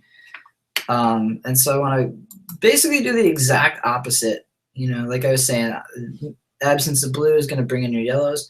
And right now I'm just paying attention to these highlights here. It's going to make this look screwy, but again, I can go back into my blend if and make sure this gets taken out and keep this area here. Similarly, I don't know if I need that much magenta, but you just play around with this little slider here until you see what you're looking for. And I'm liking what that's starting to look like here. And as far as reds, maybe I might add a little cyan, actually, because it was starting to get too red for me. I don't know if you see, it's like getting really red in here. So I'm actually going to bring some cyan into the midtones. And then I'm going to go back and actually find highlights, and I'm going to try to bring the highlights a little bit more yellow, specifically. And again, highlights, on the histogram are the far right. And this is the midtones. So I was affecting the midtones earlier. The shadows are down here. So I'm going to bring a little more highlight of yellow. Same thing. I'm going to do kind of the exact same deal.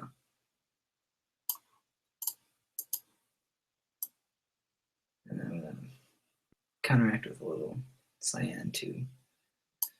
Cool. Now it's looking a little green to me compared to that, but like once again, we can go into our blend if, and we can pick our blues and greens and reds individually, or we can use our grays. In fact, I'm just going to do grays, and I'm going to try to base it solely on brightness rather than color. And now if you see as I'm pulling this up, you see this is like the kind of hard highlights that I was talking about, the hard areas here that you can try to avoid by splitting the arrow in half. Now I'm going to do some more blend if here. So let's see how that's looking. Just kind of, I kind of overdid a lot of this. So I'm actually going to lower the opacity of this overall layer so it brings back some more of those blues that I worked so hard to get in the previous layer.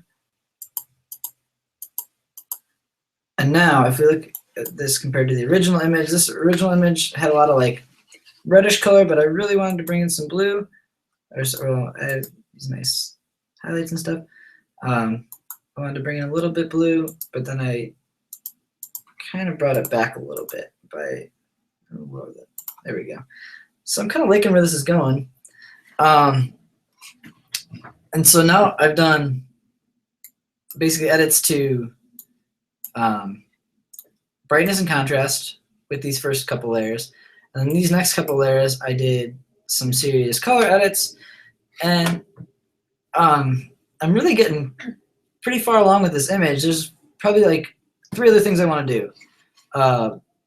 Earlier, I was talking about I want to get rid of this area of focus simply because, I'll show you, I'll zoom in on it. This guy here is really distracting to me.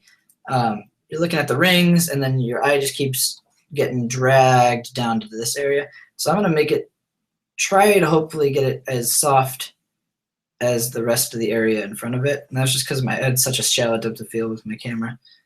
And then also, there's a couple of little stringy hairs on here that I was going to remove.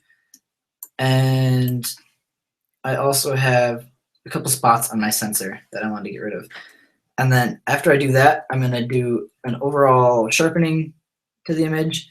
And I was shooting at like a very low ISO, so there's really no noise in the background here. It looks really soft and dreamy, which is good. So I won't have to do any noise removal, which is nice because that's like my least favorite thing to do.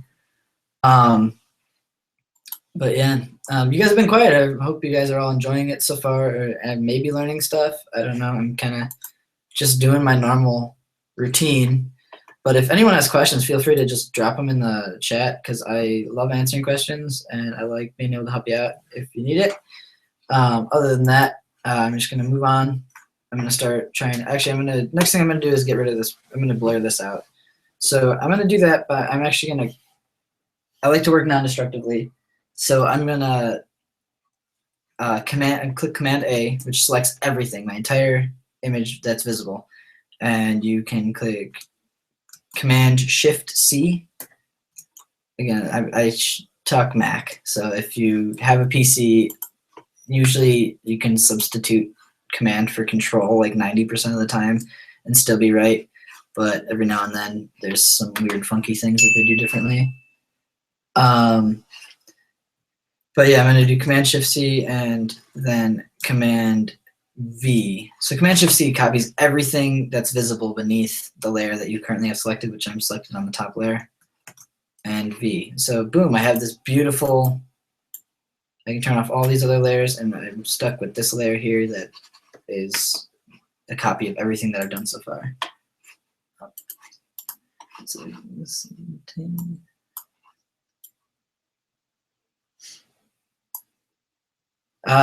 thank you, Garrett. Yeah, it does go underappreciated a lot. it's one of those things that I just love to do it. So it's fun when people can appreciate it. And it's, again, I appreciate you coming out here even and watching it, which is awesome.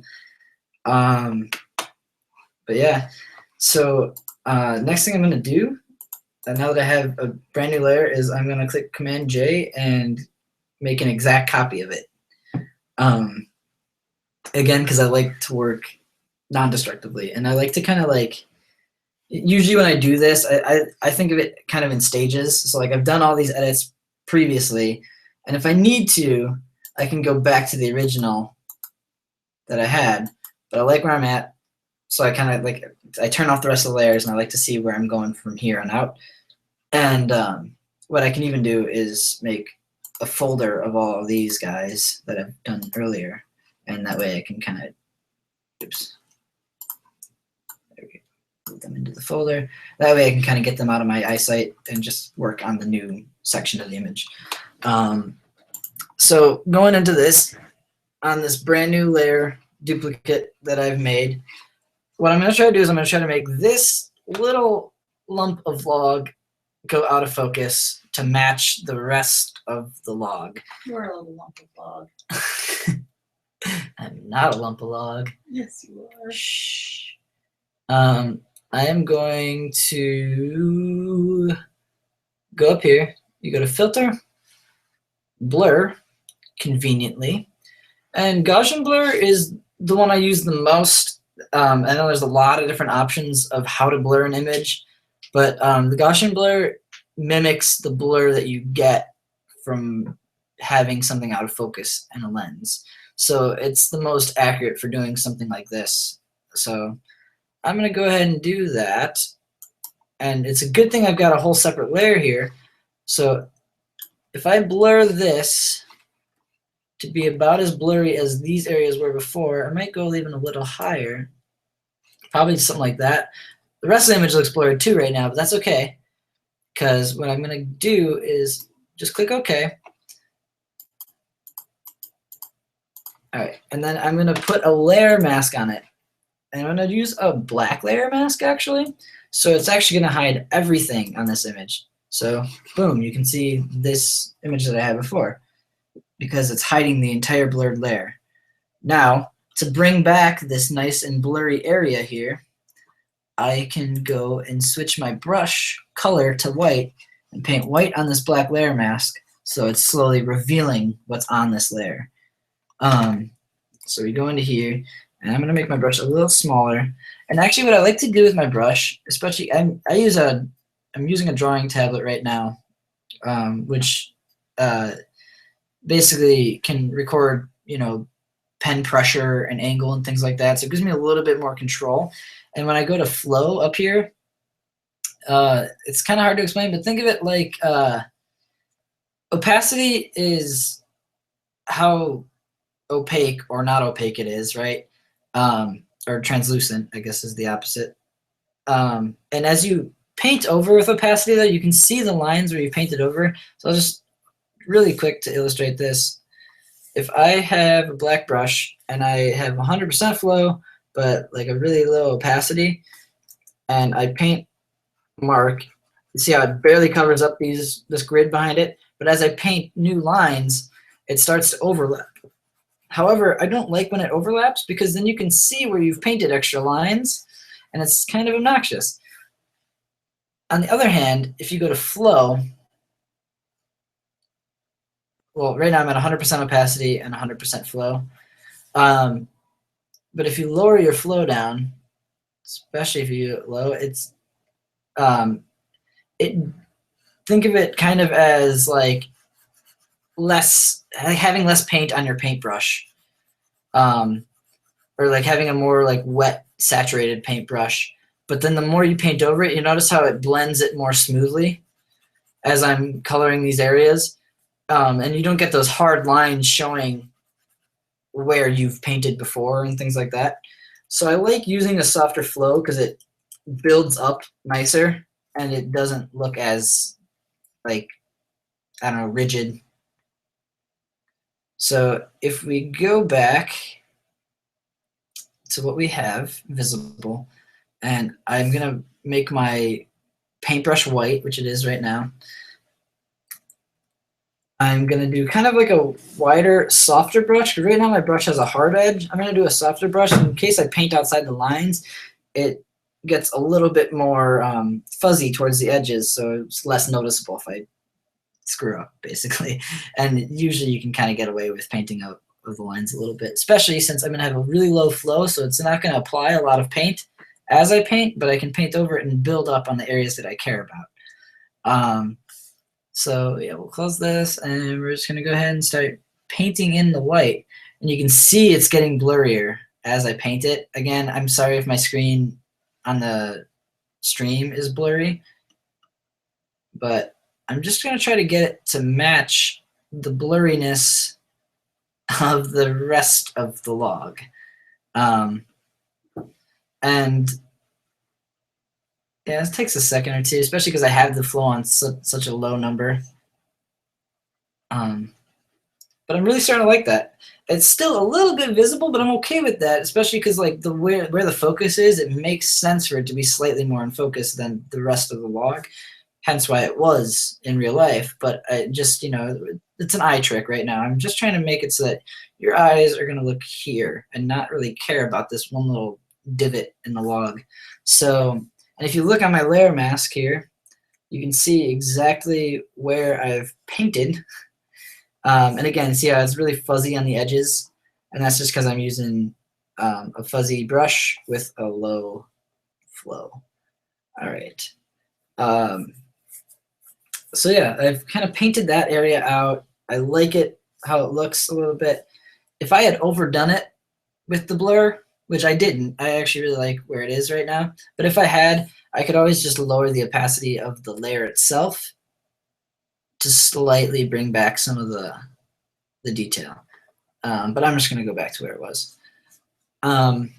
So yeah, there's that. I might even start painting out. I might be able to hide these hairs here and not even have to get rid of them if I make this area blurry too. I do like this one little line here of it was a curtain that I was using, but maybe if I paint out some of this area again with the white brush, so I'm revealing the blurrier layer slowly, it'll kind of cover up these hairs a little bit to the point that maybe no one will notice them. Sometimes you can just kind of make little shortcuts like that, and actually, this is probably make my life a lot easier, because to get rid of these hairs but also follow the texture of these lines of the curtain might have been a bit of a challenge. And I'm thinking if I just paint out and blur it a little bit, and actually if I blur this edge a little bit, it kind of makes this whole area look a little bit more dreamy. And that's the look that everyone wants for a wedding. They want to remember it as this dreamy, magical experience and stuff like that. And hence why we're doing all these bright colors and soft focus and things like that. So I kind of like that. I don't mind this little stripe here being somewhat in focus.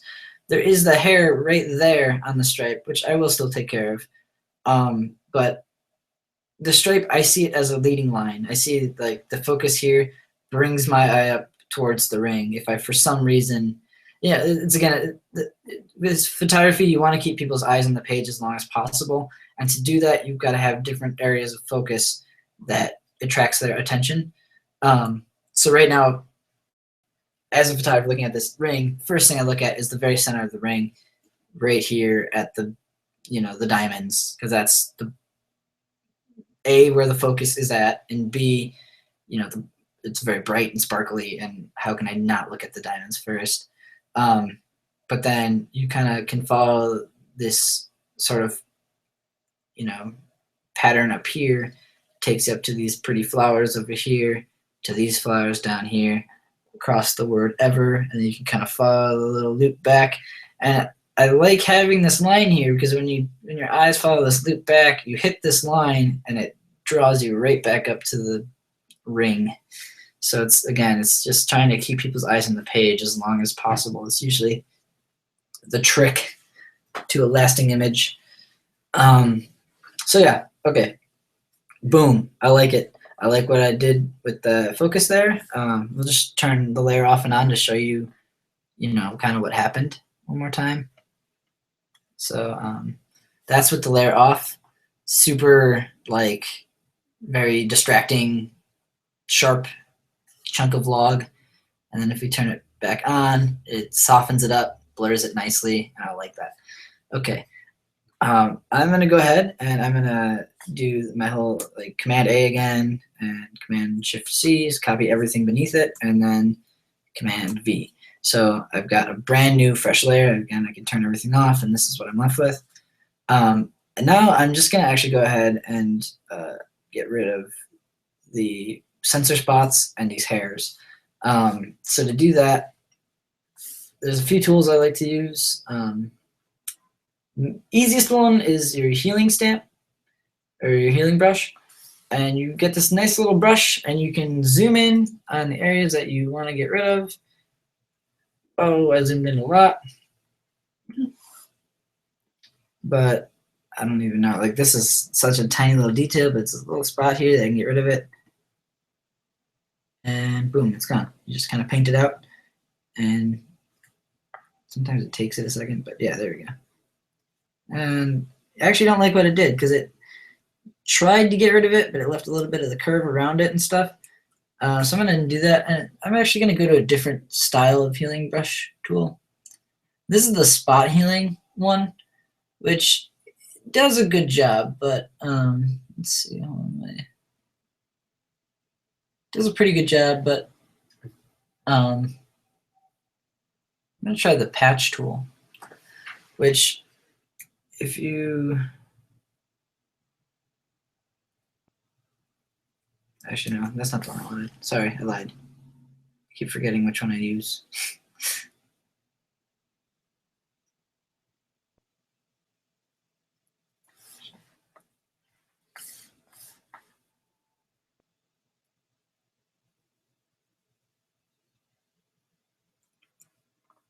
Okay, this is an interesting one. It's called the Content Aware Move tool. You basically draw a little circle of the area that you want to move, and you drag it over the area that you're trying to overlap, and it tries to fill it in with basically the area around it. I don't like what that one did either, though. So hold on, let's just see. I'm going to try the healing brush one more time. Spot healing.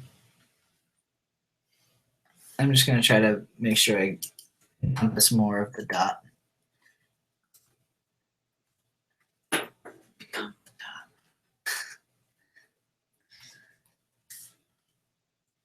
Plug this in.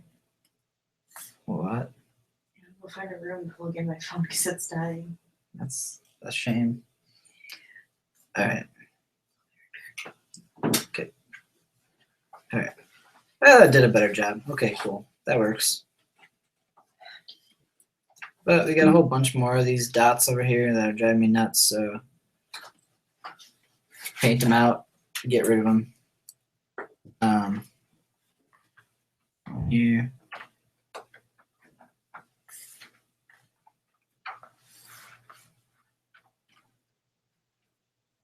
One there. This one there. Yeah, sorry, my sensor is very dirty. I've been meaning to send it in to get cleaned. I take it on too many adventures. My camera, that is.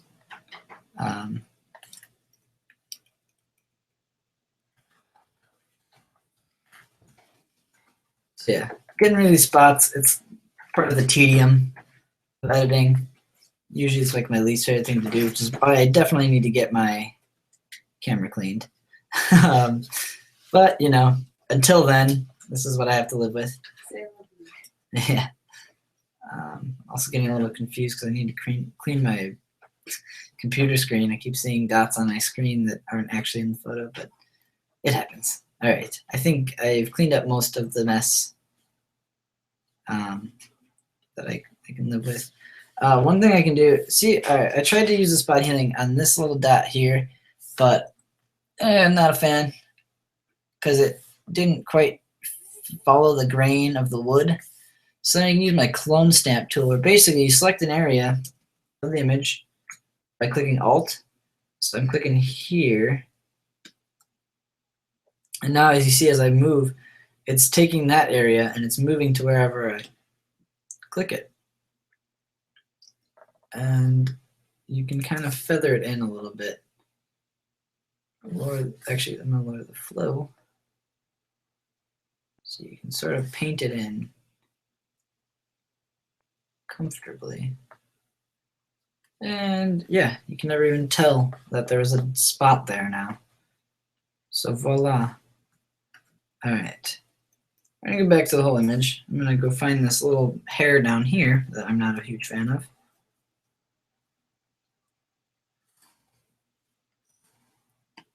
This guy, this little white hair driving me nuts. And actually I still do see these guys here. These guys I can probably get rid of, the ones that I tried to blur out. I'll probably just get rid of those with the healing brush, especially now that I've blurred that area. I think the computer will figure it out. Photoshop's pretty good at nailing it when it's just a color range around it rather than texture. So yeah, and it got rid of it pretty nicely. A couple little other spots around it that I'll try to get rid of as well, and beautiful. And there's this guy here. I'll do the same thing. And yep, that's pretty much gone. Cool. So those are 2 hairs I don't have to worry about. I'm gonna get rid of that one. And you know what? I think this tool's doing just fine on its own right now. I thought I was gonna have to clone stamp, but maybe not. The thing with this tool though, actually, now that I got into the texture a little bit, you can see kind of a blur, like a smooth line of where I was editing it out. So for this one, I might just use the clone stamp anyways, because the clone stamp, you can basically copy areas of texture and apply them back into the image. So again, I'll just paint it on. I've got a low flow setting, so I can kind of gently paint it in. And once again, I've pretty much just gotten rid of it.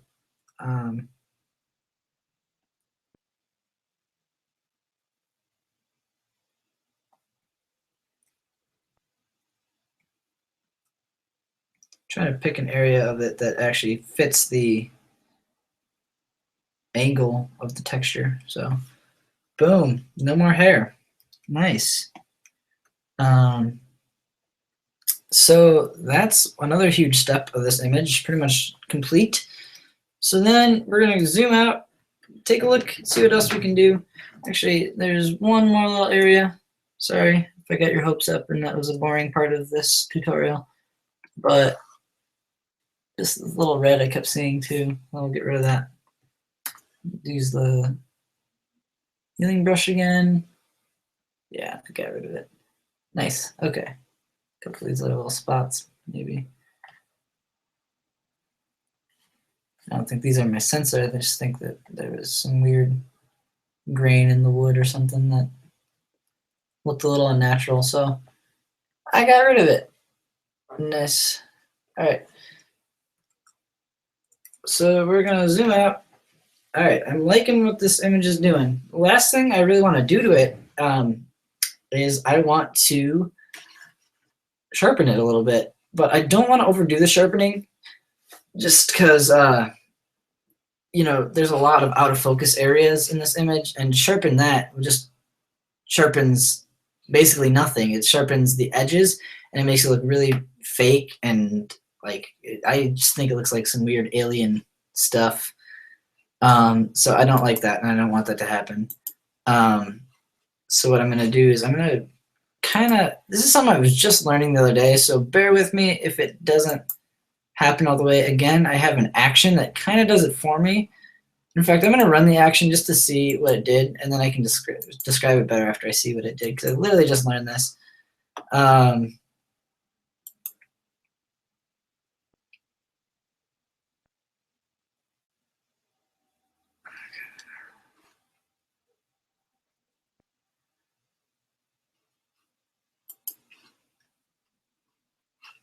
So let's see what we have here.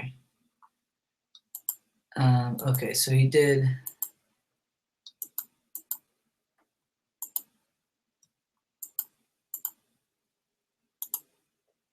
So I don't know if you see what's going on here, but they did basically what is called a high pass layer, which is kind of the standard for sharpening. Actually, does a lot of weird things, but he's trying to make it so that it only affects your mid-tone range. I think is kind of what the process was.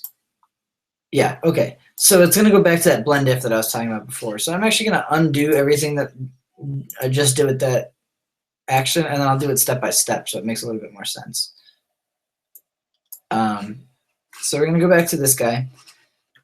And so first thing I'm gonna do is I'm gonna copy this layer again. So brand new layer, and now any edits I make to it, I can mask out or change opacity and go right back to the original. So what I'm gonna do is I'm gonna go up to filter, and I'm gonna click other and go to high pass. It does some scary things. I'm not gonna lie. So you usually like to high pass things just to the point where you start getting the outlines among this gray. So right here, I'm liking this much. I don't know. It's kind of hard to see again, but I'll try to position our little close up here. So that's the original image. This is the high pass. This is basically similar to a layer mask. All of the whatchamacallit, the whites are what's going to be showing more medium gray through it. It's really unnecessary to know. Usually you just start to go until you see the outlines of the areas that you want to be sharpened. That's the best way to describe it. Okay. Obviously, this looks like nasty as can be when it's turned on. So what we do is we go to our layer blending modes, and essentially these blend the image based on a ton of different things. Usually luminosity, so like whites or shadows and things like that. And there's tons of different options. But the one I like to use when I'm doing high pass sharpening is called soft light or linear light. These two are probably the best options. And because, as I was talking about earlier, I like to have wedding photos be softer and dreamier, I will do a soft light blend. And you see how it blends this layer on top of that one. And it is very, it's a little bit harsh. Again, I'm sorry if the stream quality is not showing you all this detail, but if you come in really close,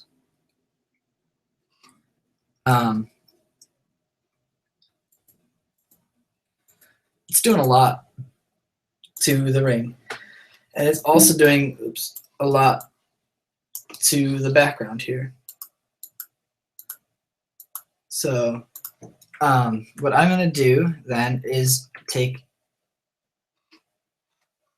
this guy, and I'm going to do the blend if again, and I'm going to do it based on the grays. And the grays will mean basically it's going to be affecting it based on how light or dark it is. So I'm going to again split the arrow a little bit, and I'm going to, so anything that is darker than where this arrow is will not be affected by our sharpening that we just did. And then vice versa, anything that's lighter where this arrow is, will not be affected by our sharpening, which is nice because all we care about are these kind of midtones of this ring and maybe some of the highlights. So I'm going to not be as extreme with highlights, but I worry about like some of the areas over here. So that's why I still want to use the highlights a little bit. And that's just a nice way to kind of make this ring pop a little bit and really make, you know, the whole image about that ring and how it looks and such. I'm also curious to see, hold on, I'm gonna run this one more time see what he was doing with the other adjustment layer. So forgive me again for this being new.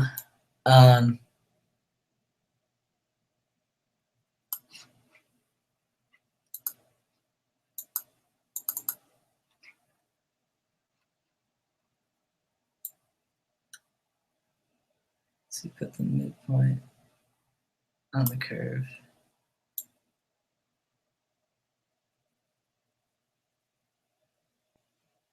Okay, so I'm starting to like how that looks. All right, so then basically all he did was he also put another adjustment layer, a curves adjustment layer, and he made it so you can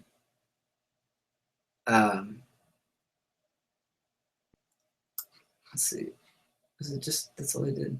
Oh, he put it in the same folder. Okay, that makes more sense. All right, so I will do the same, just so I can explain it. The thing with an adjustment layer is it applies to everything beneath the image. So every thing underneath it will receive whatever adjustment that you've done to it. And so what he did was he combined, these things into one layer so that, and then he put them into a folder, essentially. So that way it only affects the layer beneath it in the folder and not all of the image beneath it. So he's only affecting essentially the high pass layer. So then by doing that, and he says to keep, because we want to bring out our mid-tone sharpness. So we basically put a point right at our midpoint on our histogram, which really only affects our midtones. And when we do that, then if we drag this guy around,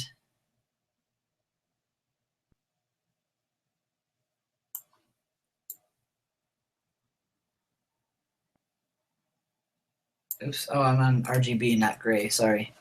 I need to only make this effect a midpoint, I believe.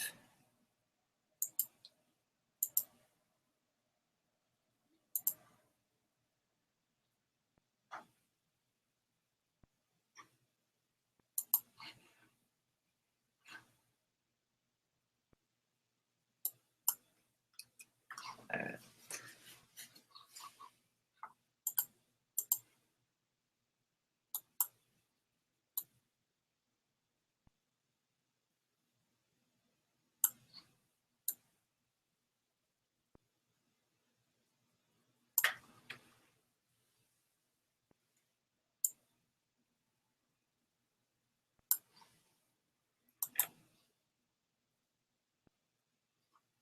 Okay, well, I'm really starting to like where this image has gone.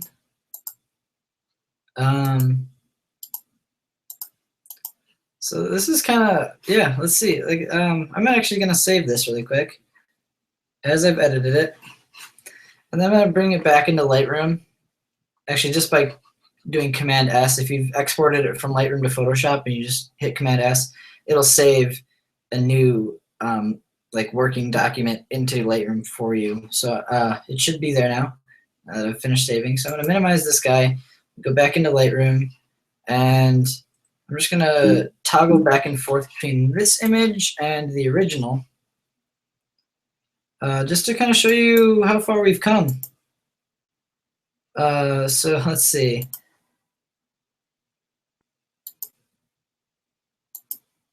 All right, so let's, I'm gonna hit reset on this one. This was our original image.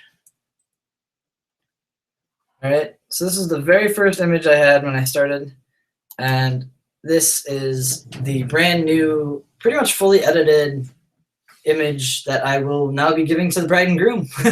So yeah, I think that's pretty much it. I've been streaming for quite a while. And I hope if anyone's still out there listening that you enjoyed yourselves. I definitely had fun. But yeah, it's I hope you guys could learn something. If you have any questions before I sign off, feel free to ask. Thank you. Yeah. But yeah, if you have any questions, ask away. Other than that, yeah, it's come a long way. That's what I've done. That's basically what I do all day, every day. Whenever somebody asks me like, "What are you up to?" and I just like type in all caps editing, that's why. And that's also why a lot of people usually try to stray away from weddings as much as possible, because you get 2,000 shots in a day, and obviously I don't go through and edit 2,000 of these exactly this much, but I'll go through like 25, 30 of them, and do all these adjustments on it and stuff. So yeah, it's what I do. It's but again, I hope people learned, and at least maybe got some appreciation for everything that goes into my editing. But yeah, enjoy. Thanks for listening in. Other than that, I think I am gonna head out. So thank you once again. Have a great night, everyone.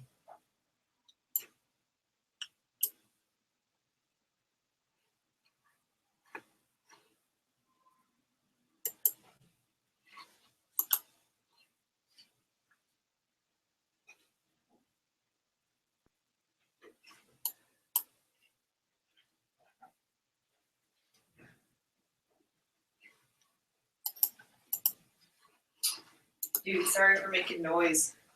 You're fine. I felt bad that you left. I was like, no. Well, I couldn't see. Back to you, and you're charging your phone. Ah, good thing you saved that till after I was done. Yeah, I like kicked one of your books on accident, and then That was so funny. you're like, jeez. I was like, I want to find it in the stream. It was a long stream. It was like 2-hour stream. That was like what yours was, I suppose. Yeah, suppose.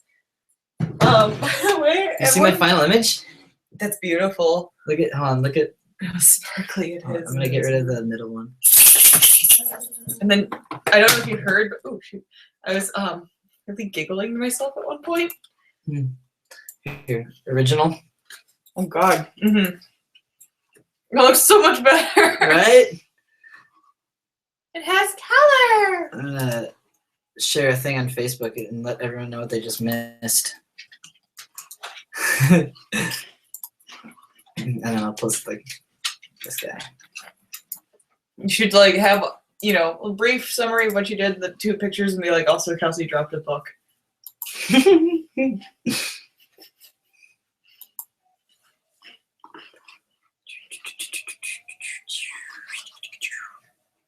Nice.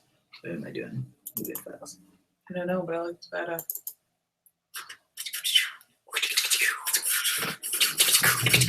I can't do that. There's Coco right now to be like, what the fuck? Because Coco's always Coco's like usually my voice of reason. Whenever she gives me like the really like the fuck look, Yeah. I'm just like, oh, okay, Coco, I'll tone it down. She's just a stick in the mud. So at one point, An adorable stick in the mud.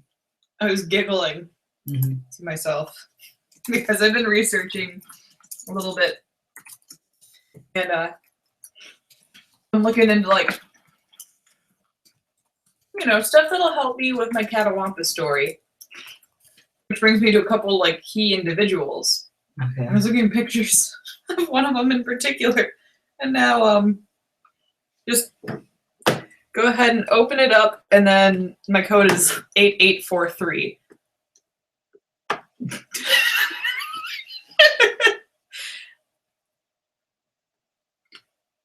Oh God. That's amazing. Their name is Marcel Marqueux. Yeah, I've heard of him. I actually Did you recognize him? Yeah, Cool. he's like the mime. Mm-hmm. He's the mime of mimes. He's so cool. Hello, stinker butt. Yeah, I'm gonna pretend that you love me enough to do this, not Hello, snuggle snort. that you're just happy for food. Mhm. I'm not even hungry. I'm just eating them. Hello, stinker bottom. I just like mashing up silly words to make With nicknames stinker. for it, like stink and snuggle and like butt and snarf. Stinker Snarf. Yeah. Or snarfy butt. Snarfy butt. Snarfy McStinker bottom. What if I work like the really soft ones, but most of them aren't that. We should watch the stream. I wanted to replay it just to find the moment where you dropped the book. Hi everyone, I just finished my stream where I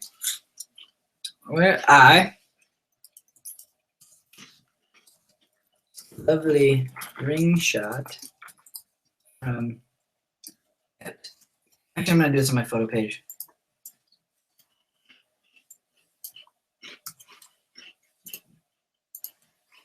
Yeah, leave this page. So like I'm actually like a photographer. I'm stuck. Okay, let's do this again. Upload filters. Burgers. Do one more. One more. Okay. What? Fuck. Hey everyone. I just got done with my first ever live stream of my editing. Check out the lovely ring shot. Check out the before/after of lovely ring shot from Hammond and Danielle's wedding. If you want to watch it. to see how I made it possible, feel free to check out this link.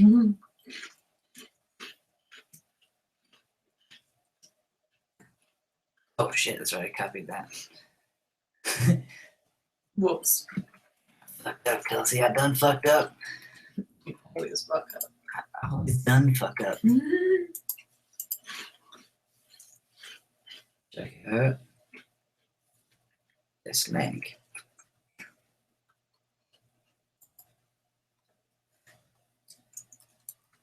And stop with this. Okay.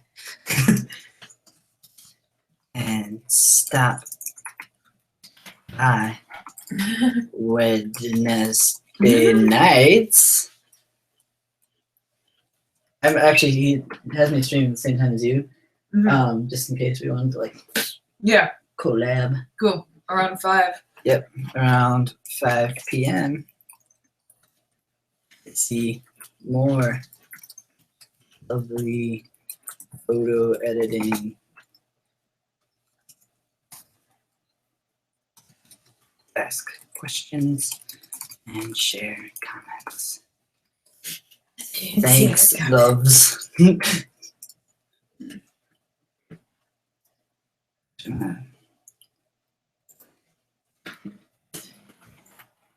To like make the links separate so that they're really obvious. Okay, so bad.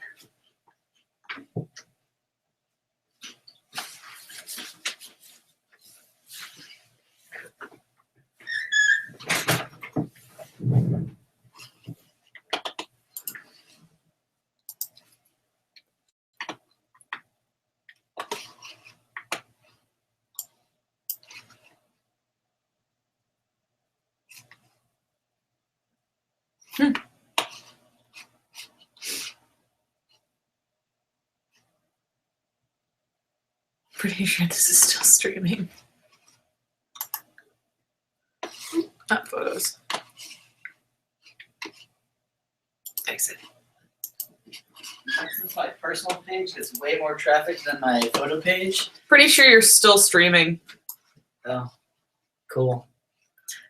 I hit end stream, so I think I just have the. You have to hit end broadcast. Oh, well then. Where's the Google Hangouts thing? I closed it. Google Hangouts is sharing your screen. Stop sharing.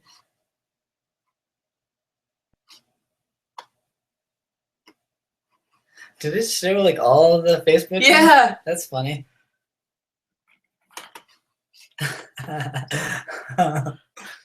I think it happened. Oh, now it's just our faces. Where is everything? I don't know. Wait, get out the way. Okay. I'm just sitting here eating like really loud and I'm new to this, guys. I am too. Why is it still recording? It's also delayed slightly, which is really fun. I look pretty when the light is too bright for you to see any of my actual features. Shit. How do I I don't know. maybe This is weird. Quit